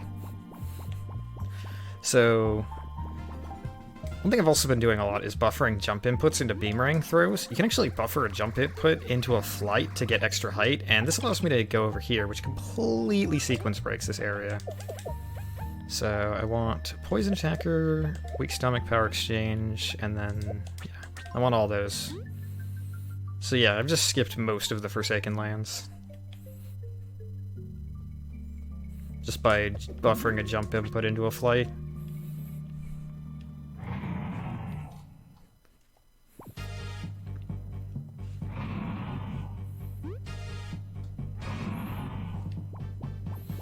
This is Primal Weevil. He's a jerk. Alright, just making sure I do everything correct here.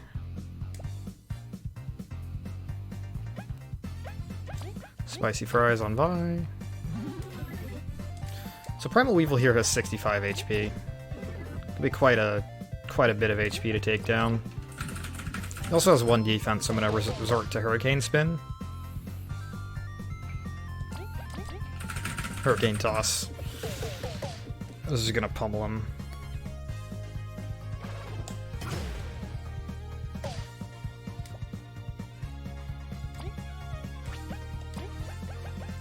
So, use the Poison Cake to restore TP. Hurricane Toss again. And this is gonna be the first time we're gonna use Bubble Shield, which prevents one character from taking any damage for a turn.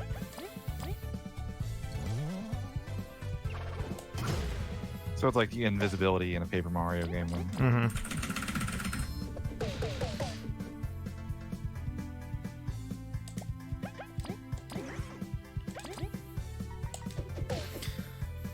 Sort of, except that normally wastes that character's next turn as well. Instead, it only makes the front character immune to damage.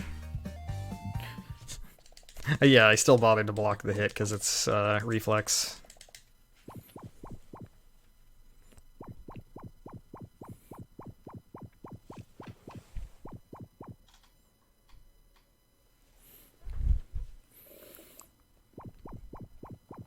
Alright, so now we're gonna go access the Termite Kingdom.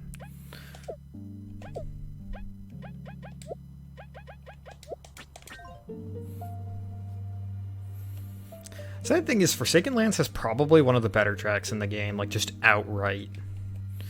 It's a very calming, kind of piano atmosphere-y track.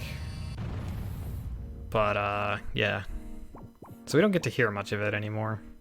We used to spend a lot more time in there, because there's a whole side quest that you do there for a bunch of money, but that's been ratted out.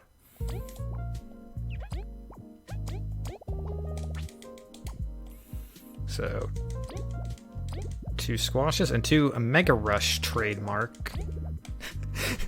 Mega Rush is the name of a badge in Paper Mario. That's just an outright shout out.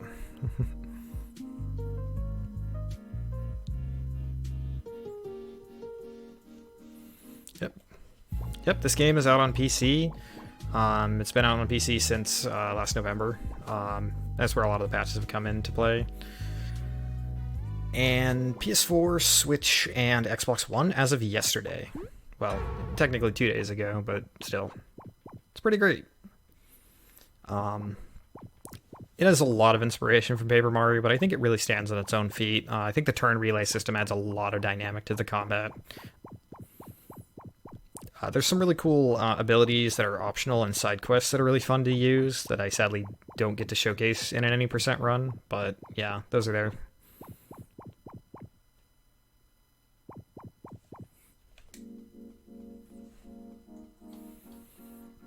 A casual playthrough took me about 25 hours with a bunch of the side quests. I think it's definitely worth every penny to me.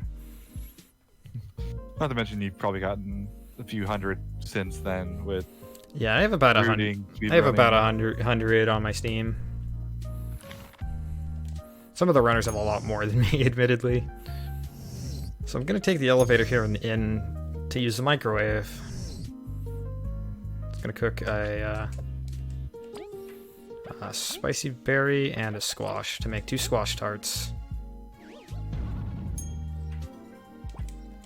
And these are gonna be useful, like, final battle. The story is actually really solid. It has a fairly basic story, but like the characters are really well written in a lot of ways. They have really enjoyable side quests, and there's a little bit of humor to the writing as well. Like, they did a great job with this game. It's one of the most lovingly crafted video games I've ever played. Like, it took them, I think, 4 or 5 years to get this game made, and on a pretty modest indie game dev budget, they did a great job, in my opinion. Okay, let's make sure I have the right metals. Yeah, okay, I do. Alright, so the story of this area is the Termite King and Queen refuse to help us because they kind of hate the Ant Kingdom. The Elizant basically, begs them, which is unfitting of royalty, for their help. And they say, alright, we will help you if you take part in our Colosseum. So this is the Colosseum chapter of the game. Which everybody loves those.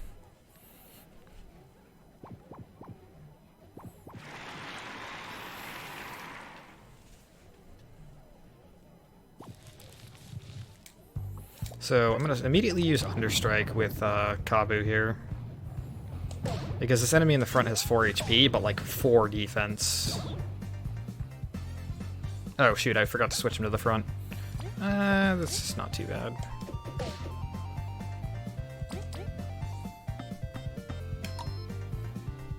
This is actually bad.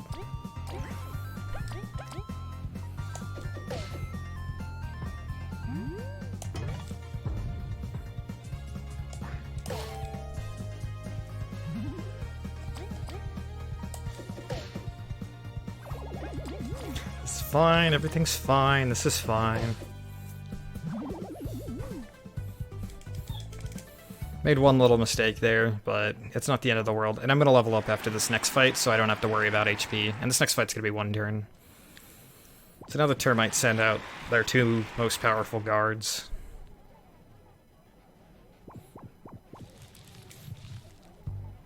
So here's where we use the Mega Rush trademark. Which I'll try and say trademark every single time. But what the Mega Rush does is it gives me 3 turns of power and 1 turn of charge, which is like...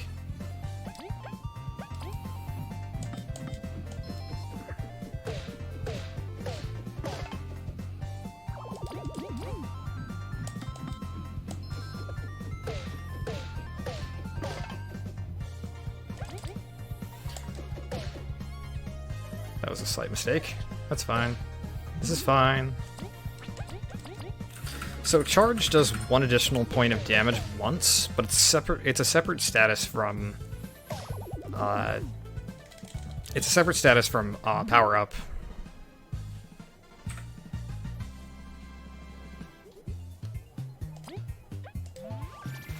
So it actually stacks. So Mega Rush basically gives my first attack +2 power, and then for the next 3 turns, +1 power on everything.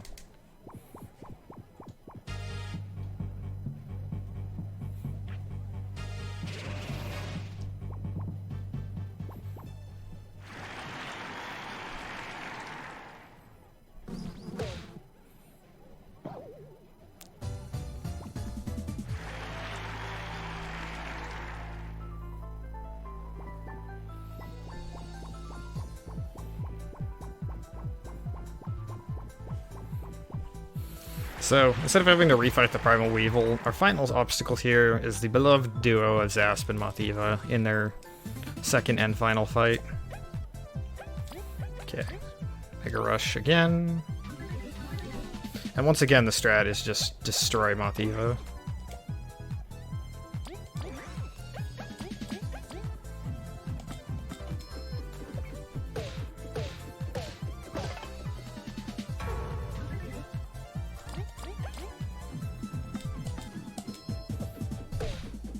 Also, they have a really good battle theme.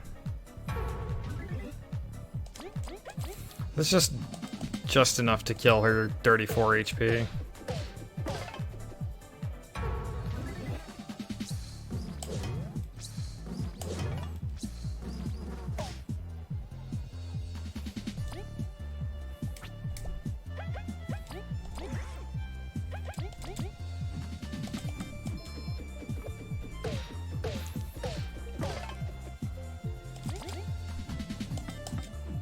And Zaspier has 42.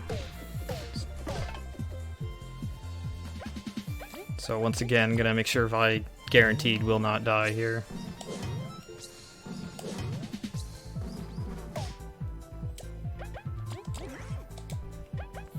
And here's where the honey droplets come into play.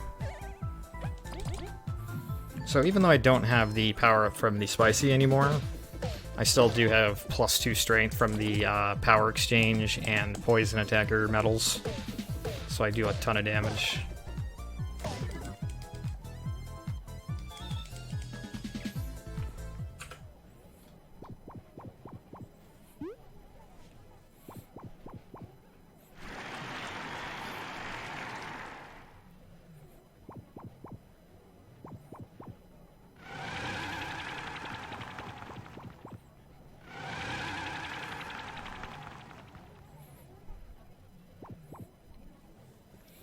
It's not so much peril, so much as I out DPS them enough with careful planning. So, fun fact, part of the route normally entails grabbing a second dark cherry, but I picked up just enough berries along the way that I won't need to do anything extra with money. And by that I mean I need 108 berries at this particular point in time, and I happen to have exactly 108. This run has been the epitome of just calculated, where I just pretend that everything that's gone wrong is entirely on purpose. You know everything. It's easy. It's easy.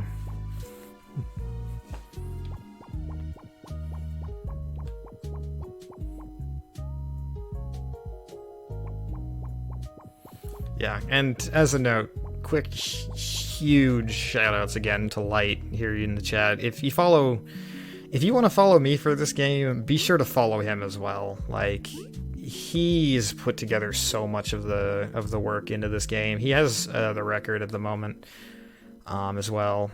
So huge shoutouts to him for making this run very accessible and like very much fun to do. He's trimmed a lot of the fat over the months. That was originally in the route. I originally set out to route this game. Another runner you might know if you're familiar with Paper Mario is Almo. He did a lot of work on the route with this game. But Light's currently the biggest reason this route is as fast as it is today. But it's a big communal effort, and during the ending scene, I'll try and give out as many shoutouts as I can. So yeah, exactly as much money as I needed from enemy drops and selling the Dark Cherry. So the name of this chapter is, I think it's Assault on Rubber Prison. So Rubber Prison is a giant tire. You find out when you go into the Bee Kingdom that it's kind of suggested that the entire world of this game happens in sort of a backyard, which is really thematically cool.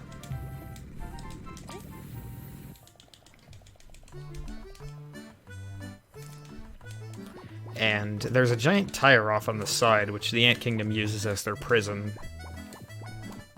Hence the name Rubber Prison. So we return Elizant because it's a required story trigger. She gives us 100 berries, which we're not going to need much of at all. We're pretty much done buying things for the rest of the run. Now, if you've seen all the broken abilities we have so far, Rubber Prison is the area where we get to put a lot of them to use. Because there's a lot of required things that I need abilities for that I can just bypass.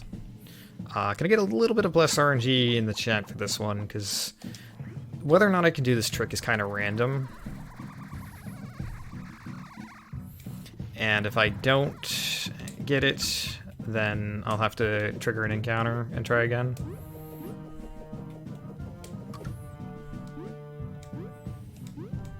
That was a mistake.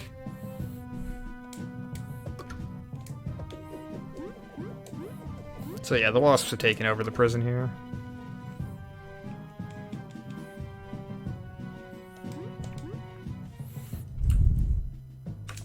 Okay, we got it first try. Yay! Well done. It's luck.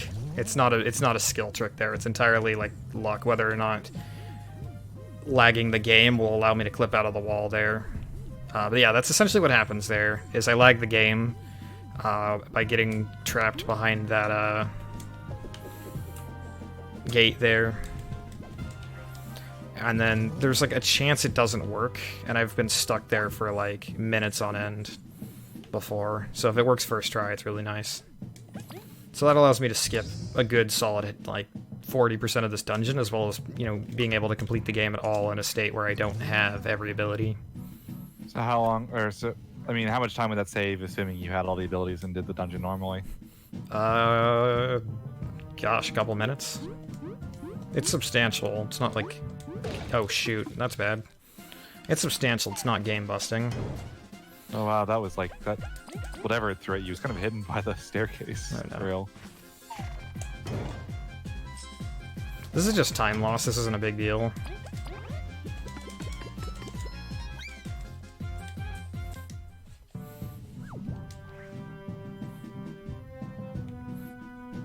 So I'm going to do another big skip here, which is going to access the door to the end of this dungeon. I'm going to get myself clipped under a platform here, and then just kind of clip out of bounds with the loading zone that's kind of invisible. Requires I time this very carefully.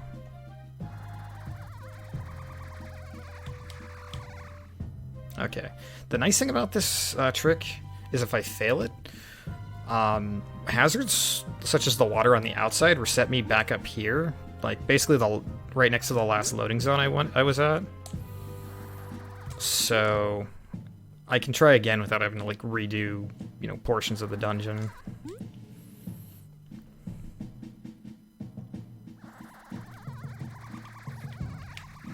I keep getting stuck somewhere. It's annoying.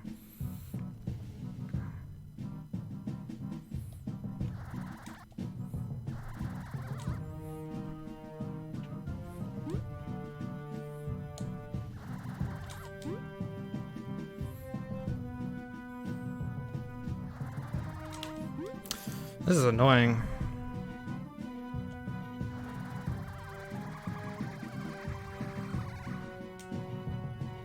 I clipped back inbounds because I wasn't holding right. Well, so that's how it's supposed to be done. Now if I can just do this again.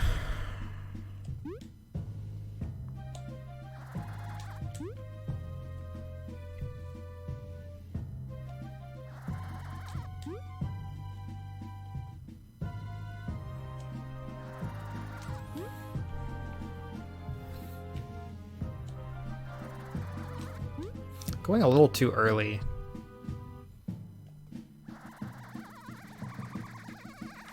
I can't seem to wiggle myself around either. That one was a little too late.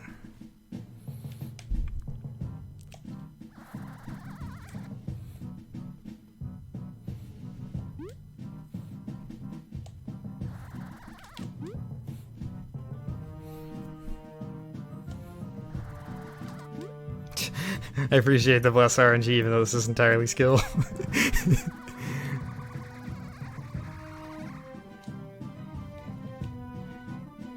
Huh? Okay. I messed it up again. Never messed it up that way. First time for everything. Gotta love marathon luck, right? Mm-hmm. You can do a thing 100 times, and all of a sudden something new will happen. Yeah, this is as bad as when I first learned this trick. I can assure you, most of these tricks are actually not this difficult. It's just I'm making it look harder on purpose to try and make runners like Light look like a god.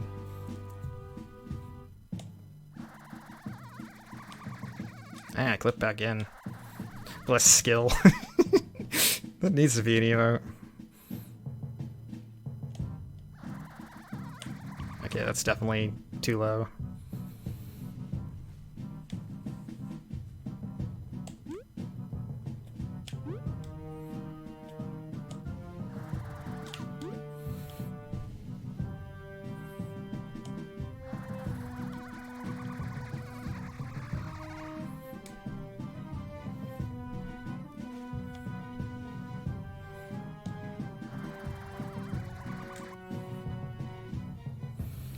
God, I wasted like 3 minutes here. Ah, this is again not right. Hey, Gino, if you're in chat, can you please let me know before you patch glitches? I really appreciate it.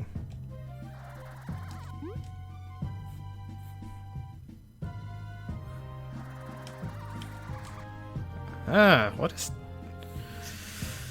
Ah, this is annoying, dude.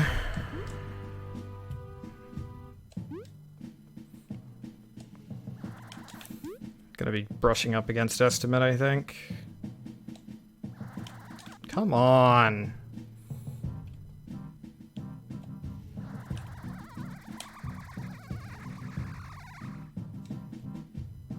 There we go. Finally. Since I did get into an encounter, I'm gonna talk to Venus here. Venus has her buds all around that you can pay her 8 coins to, or 8 berries to heal. Alright.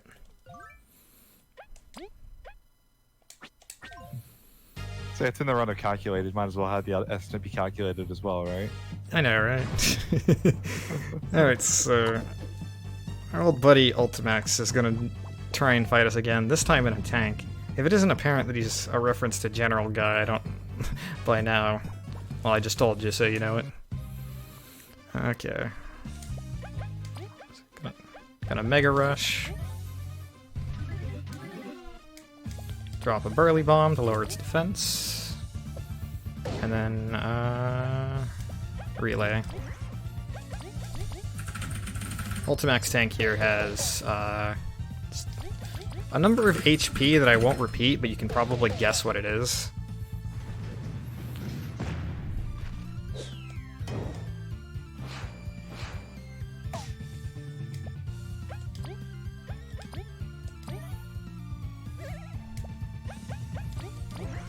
Which, by the way, if you hear a lot of click-clacking, it's because it's actually faster to do Hurricane Toss on a keyboard. Alright, so that does his HP. So now he goes into regular old slapstick Fuff. Who has amazing attacking animation, by the way.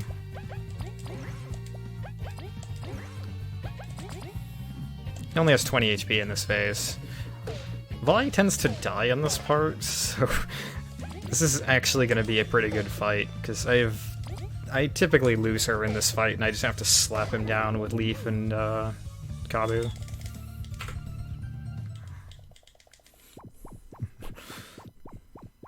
Alrighty, so that's Chapter 6. We're down to Chapter 7, and thankfully Chapter 7 is actually decently short, so...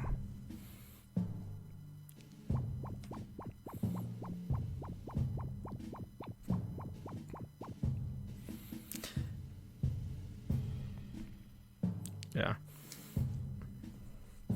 So, one thing I haven't touched on is this is the Wasp Queen. Her name is Vanessa, and she's the actual ruler of the Wasps until the king kind of usurped. They are not actually related. He's kind of just a side character and became the king himself. She's actually not a bad person. The Wasps normally aren't bad. She grants us a brooch, which gives us the power to deal with his fire, which effectively gives us the means to fight back. Alright, so now we're getting into the Deadlands. This is sort of the Forsaken area. This is believed to be where the ancient Roaches lived. Like, the Roaches are sort of the ancient dwarves that long populated the world, but have since moved on. And this area is kind of also nightmare fuel. There's a whole bunch of lore related to this place, and like just kind of things they hint at.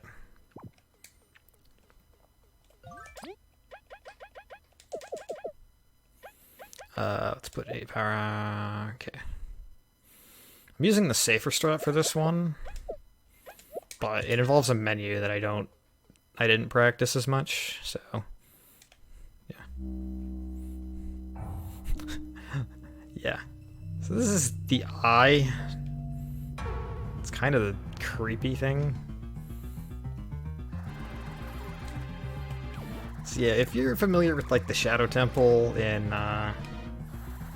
Ocarina of Time, I feel like the devs were trying to replicate some of that.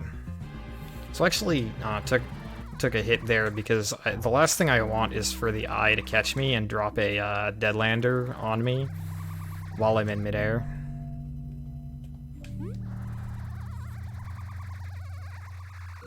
Yeah, this place is just creepy. It's sort of seen as like the out of the backyard as we head into the house, hence like the cans here, the books here. It gives me a lot of vibes of like Pikmin, if you're familiar with that game.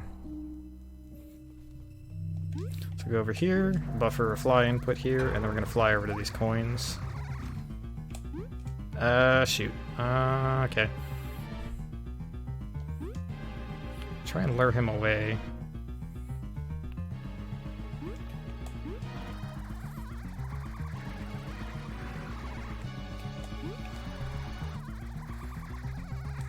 There we go. The movement in this place was actually one of the earliest sets of strats that has been found for this game. I'm admittedly not the best at it.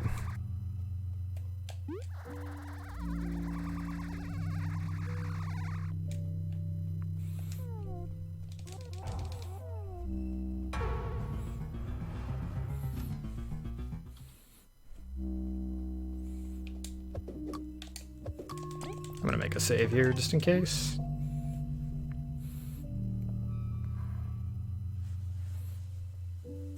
So the ants have caught up to us. So has Mathiva and Zasp.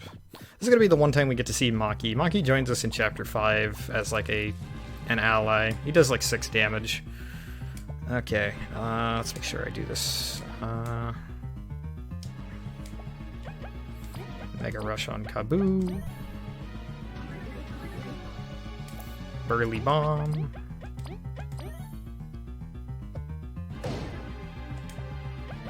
Relay. Gonna Understrike.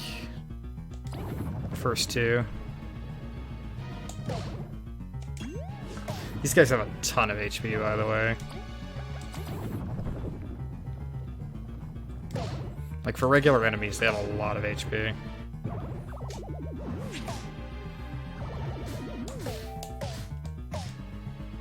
Well, that ain't good.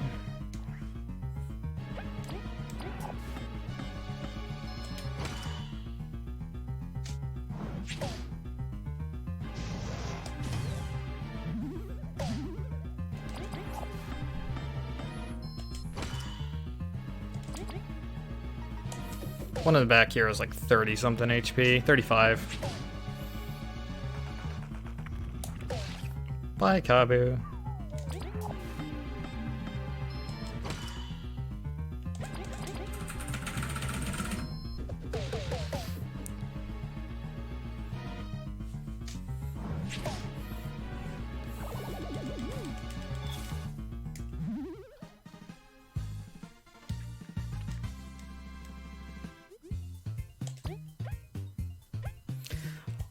Almost leveled the wrong stat there.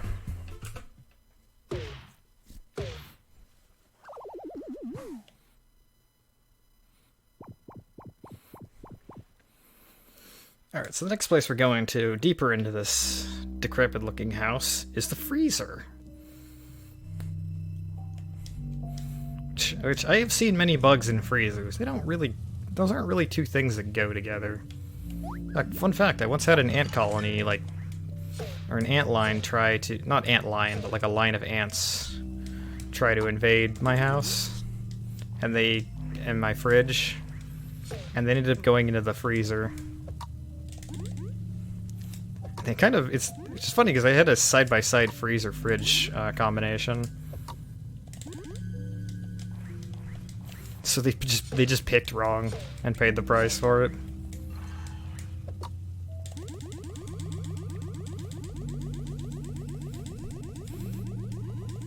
Again, using a bit of out-of-bounds shenanigans.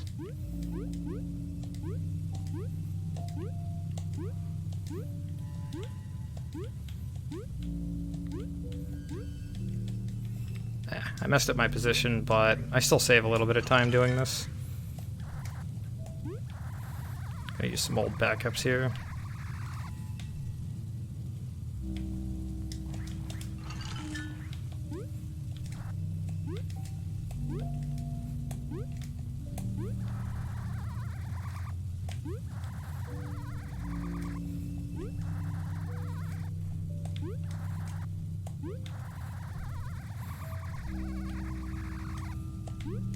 Ah!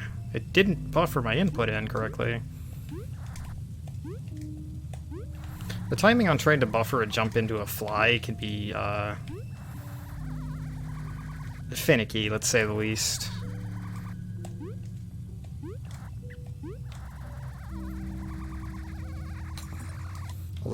I'll just do this safely then. Tried to get the jump so I can get over the edge there, but you can just fly around it.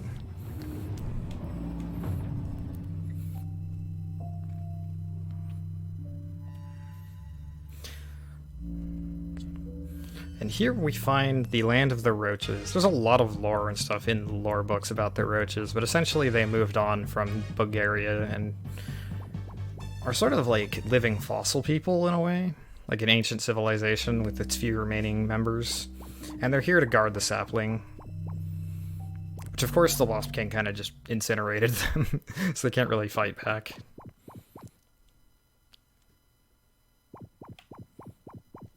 There is a skip that I can do here, but with my luck trying any sort of skips today, I'm not gonna go for it.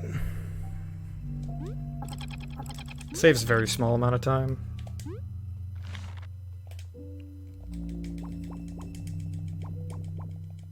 It's kind of implied that it takes place in a like post-human world, but it's never explicitly stated what exactly it's supposed to be. And frankly, I like that level of leaving you guessing. Yeah, I got the skip like once in practice, and I'm just like, I'm not gonna do this.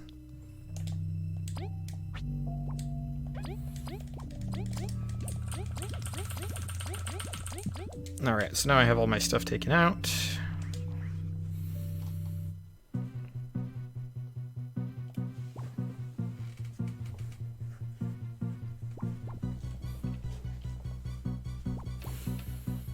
So, we're out of the freezer and into the oven. Into the kitchen, which is sort of the final dungeon of the game. It's a kind of inventive idea for a final dungeon, if you ask me. Do I still have strong start on Leif? That's kind of crap. My bad. Oh well. I can deal with it, it just means more, like, time that I didn't need to lose.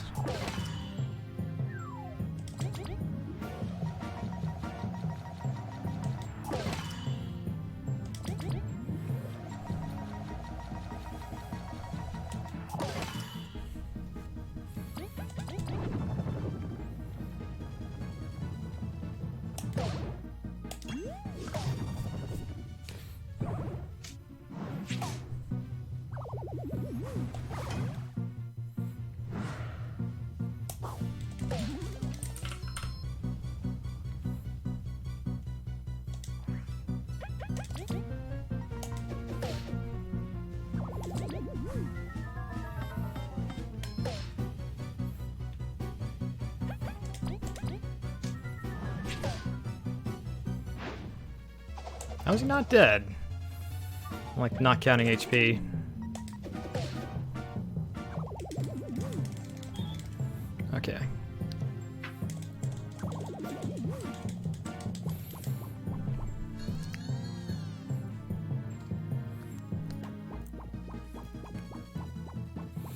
No, I only used...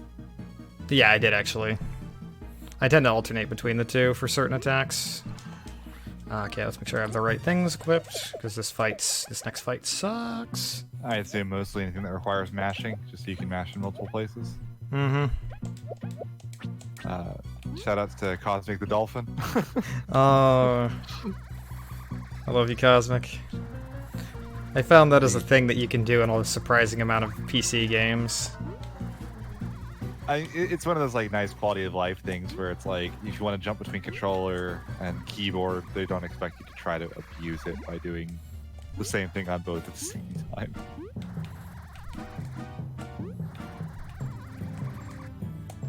So this here bypass is a puzzle. If I can get a good timing on the fly.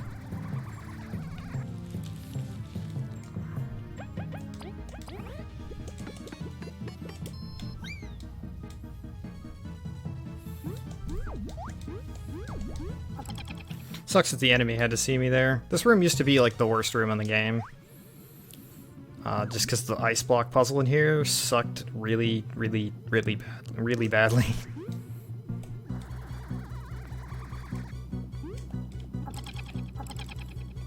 But now that we can actually like get that visual indicator of where the ice block is going, this puzzle's much more bearable. Which huge shoutouts to Gino and Mar for improving the quality of life of this game. So how long was it like that before they actually implemented the direction? It was either patch 1.04 or 1.05. The game's currently on 1.05. It does seem like probably the nicest quality of life thing they can possibly do for this game.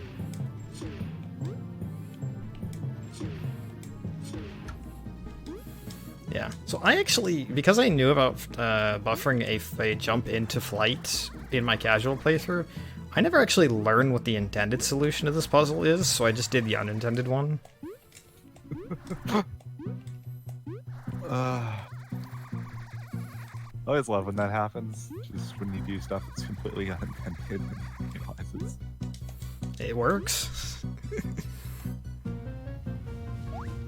Go away.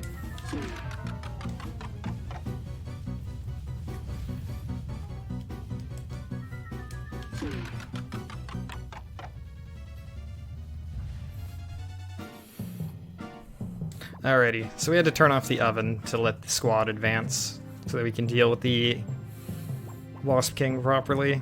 So that was the final dungeon. It's kind of short, but it accomplishes everything it needs to.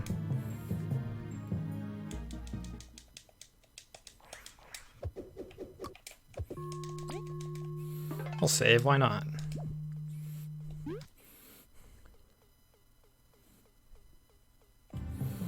Alrighty.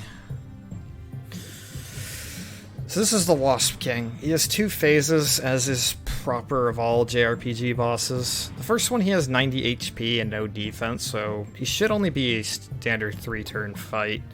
The final form, on the other hand, is a lot more complicated, and I'll leave you to that one, Ghoul. I'll let you know when the phases are switching, so you get a heads up. Alright, let me pull these notes up. So again, I can sound like the smart person. Mm-hmm.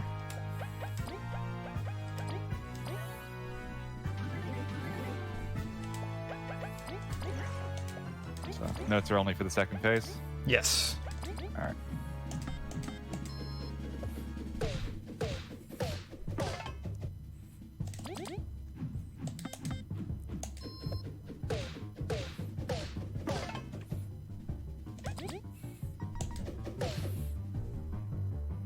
By the way, the cutscene before the Wasp King, just kill that person, or did they No, just you just shot him away. Okay. So that got dark.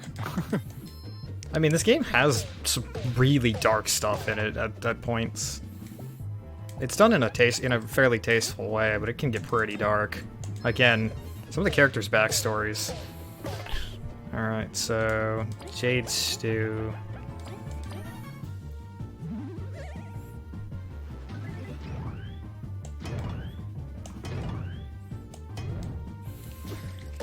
Oop. I almost let Kabu die on me. That would have been bad. Okay.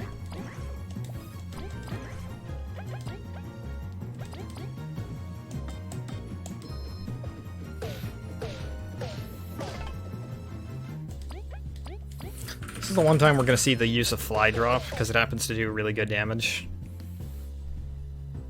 It'll do 11 in this attack.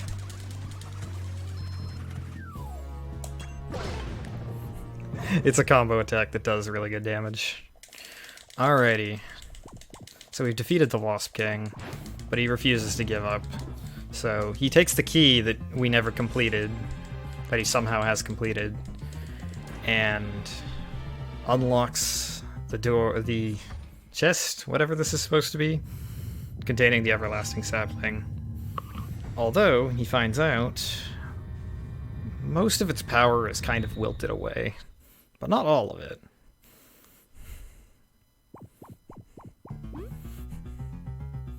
So he just eats the darn thing. After all this, it's not everlasting.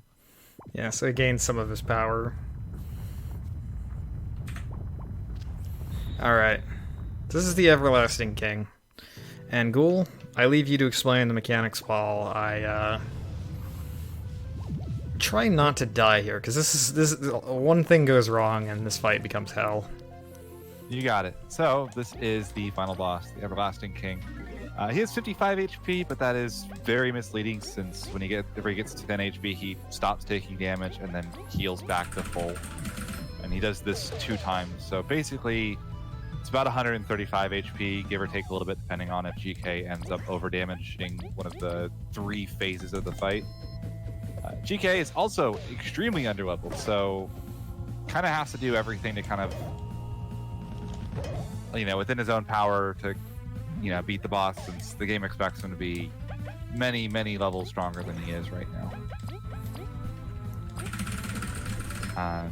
So yeah, any mistake, as he said, basically is going to end up killing him.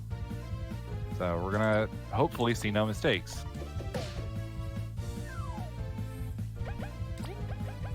One of the boss's gimmicks, when it's attacked in the air, he falls to the ground, and when he's hit with an attack that knocks enemies up, it sends them into the air. So while he's on the ground or in the air, he does things a little bit differently. He heals on the ground every turn, but in general, he does nicer things when he's on the ground. So for the most part, GK is going to try to keep him on the ground intentionally as often as possible. Not as often as possible, but when it's most convenient. Okay, corrected.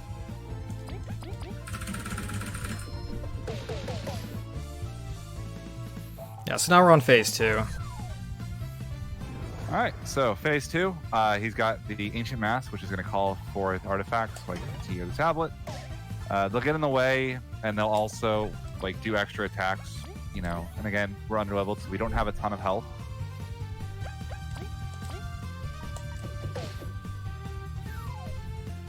So keep an eye out, kind of keep track of the damage, since, again, he's got to do about 45 damage to push through to the next phase. It's also worth noting that Vi has 1 point less of defense than everyone else.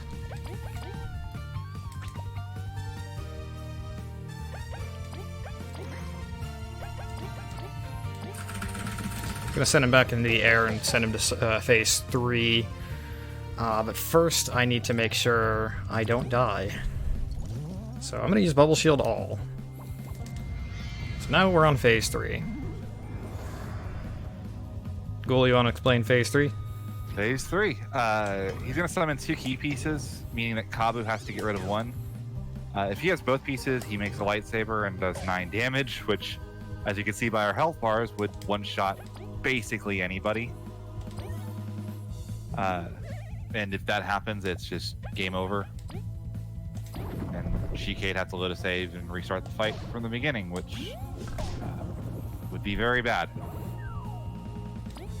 I didn't get the kill, dang. Well, hopefully this works out.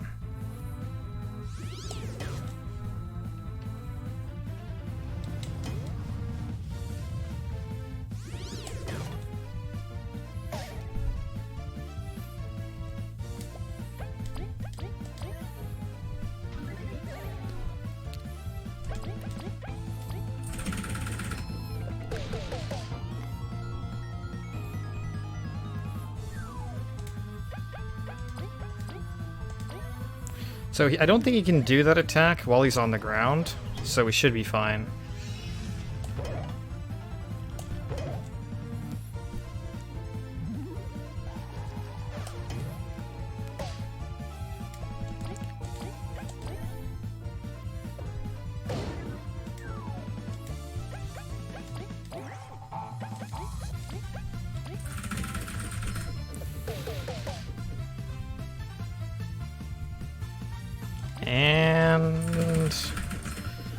Okay.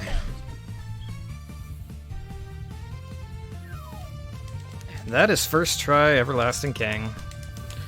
And I didn't even get the level up there. I was 1 XP away from the level up at the end there. So this isn't time, by the way. There's still about 2 minutes left to go. Just ending cutscene. But that is, for all intents and purposes, the final boss and the end of the run. So GG. Again, calculated. I was way more nervous than you guys probably know. It's also really good luck there that I didn't get the level up there, because a lot of enemies have chances to spawn enemies that give me a little bit of extra EXP, and the route accounts for this, but I don't need that last level up, so it would just be a big waste of time. Also, the king has turned himself into a tree. And instead of killing him, Maki just decides, decides that he's going to leave the tree there, because he can't hurt anyone anymore, and this will serve as a symbol for Bug Kind's, hubris, that, you can't live forever. You can't try and, seek all this power to rule the world. Something like that. Anyways, yeah, so post-game cutscene, we gotta get to the credits, which is gonna be a big old parade. I actually asked High Spirits if it was alright to do this. There's a bonus thing that I want to show off, which is actually accounted for in the estimate. It takes about 4 minutes, so... we'll basically be right on top of it. Pretty calculated then, huh? It was really calculated. Alrighty. So I gotta give a ton of shoutouts right now. So huge shoutouts to Gino and Mar for helping out with the speedrun and making a game that's, honestly was probably my favorite game that came out last year. Tristan Elric, the composer of the music, I think he did a good job. Light, who found a bunch of tricks, such as the Lost Sands early, and he compiled much of the route. Almo, who routed a lot of this. I already shouted out Glackham and Joro. Shoutouts to Benji, who helped with a lot of the routing and found many of the tricks that made things easier, such as the print screen method. Falco, who found multiple tricks, including the snake mouth gaze skip. I have a few more shoutouts, but time is coming up here shortly.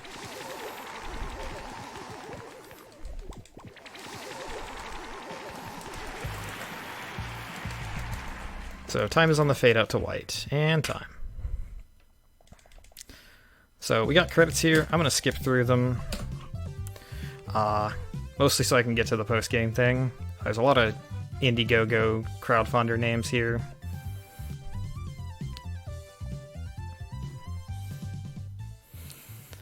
It's a long credits. It's a cool credit scene. Shows a lot of things that went into the game. But we're gonna do one little post-game thing here, which, again, High Spirit said we'll take the time to do.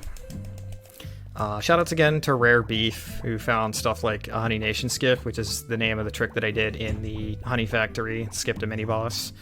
And then I gotta give a shout out to pretty much the rest of the community, many of the people who've edited the spreadsheets of information that we have, such as Wintar, Stackman, Leifan, Wadanibiab, there's many of the other people involved, like GigaDB, Aldalero, Gameboo, Donkey Konga, Laurie D. Bunnykins, and Mr. Shasta. I couldn't even fit everyone on here, otherwise I would be here all night. Like, this community came together really quickly and put together a very interesting and fun run to do.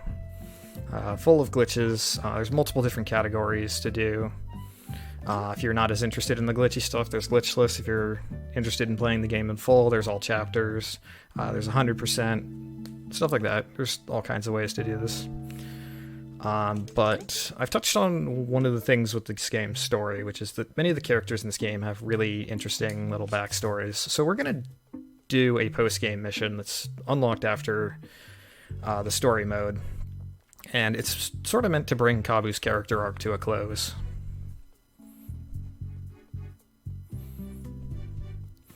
So we're going to go into the swamp, which is where Chapter 5 is, and we're going to face a big bad bug.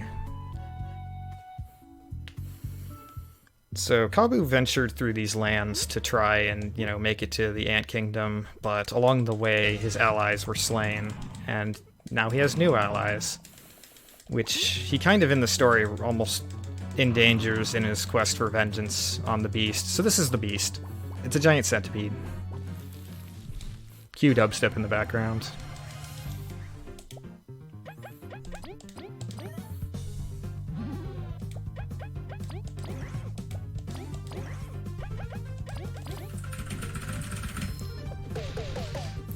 So, because I haven't fought this boss fight, this fight will trigger automatically. But around here is the site of the grave of Kabu's mentor and friend. So you won't get a ton of context for it, but I thought it was a cool cutscene to show off kind of like some of the more touching parts of this game.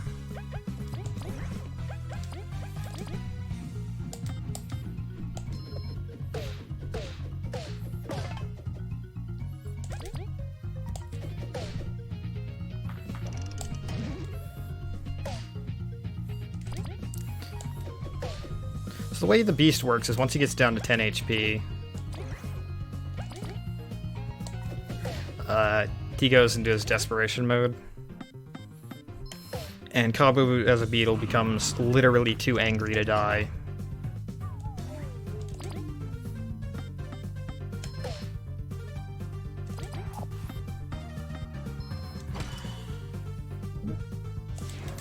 Have I not done enough? How have I not done enough damage?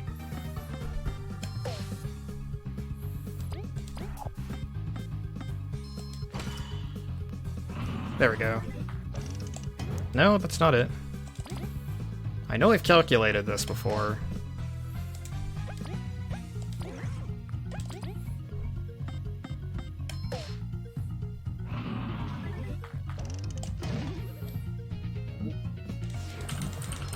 This is bad.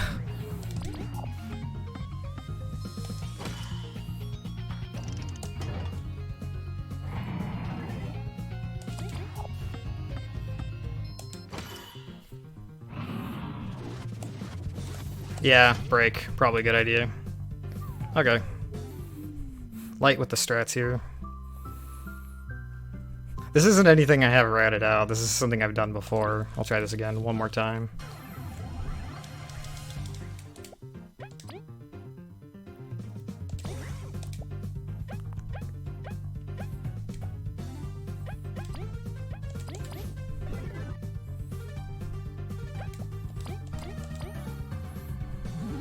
Hubris. I can't believe he got his friends killed for no reason. Again. How could Kabu have done this?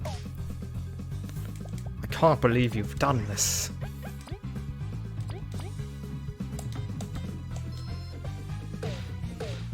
Also, shoutouts to TuxDev, because I'm obligated to say that at least once during anything on stream with me that involves a centipede. There's like 3 people in... in the context of that one. East 1. I said I didn't want the context, though. Yeah, well, tough, you're getting it anyway.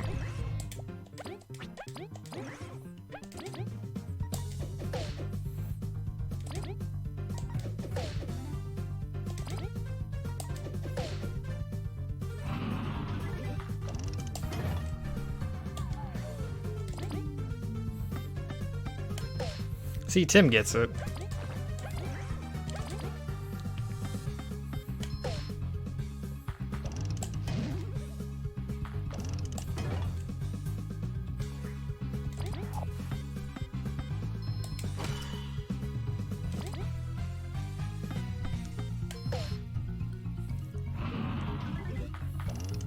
Okay, I'm like missing the damage thresholds here, and I don't know what those...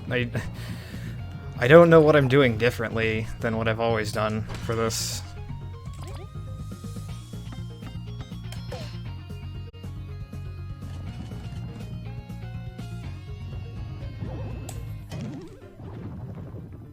Alright, I'm just gonna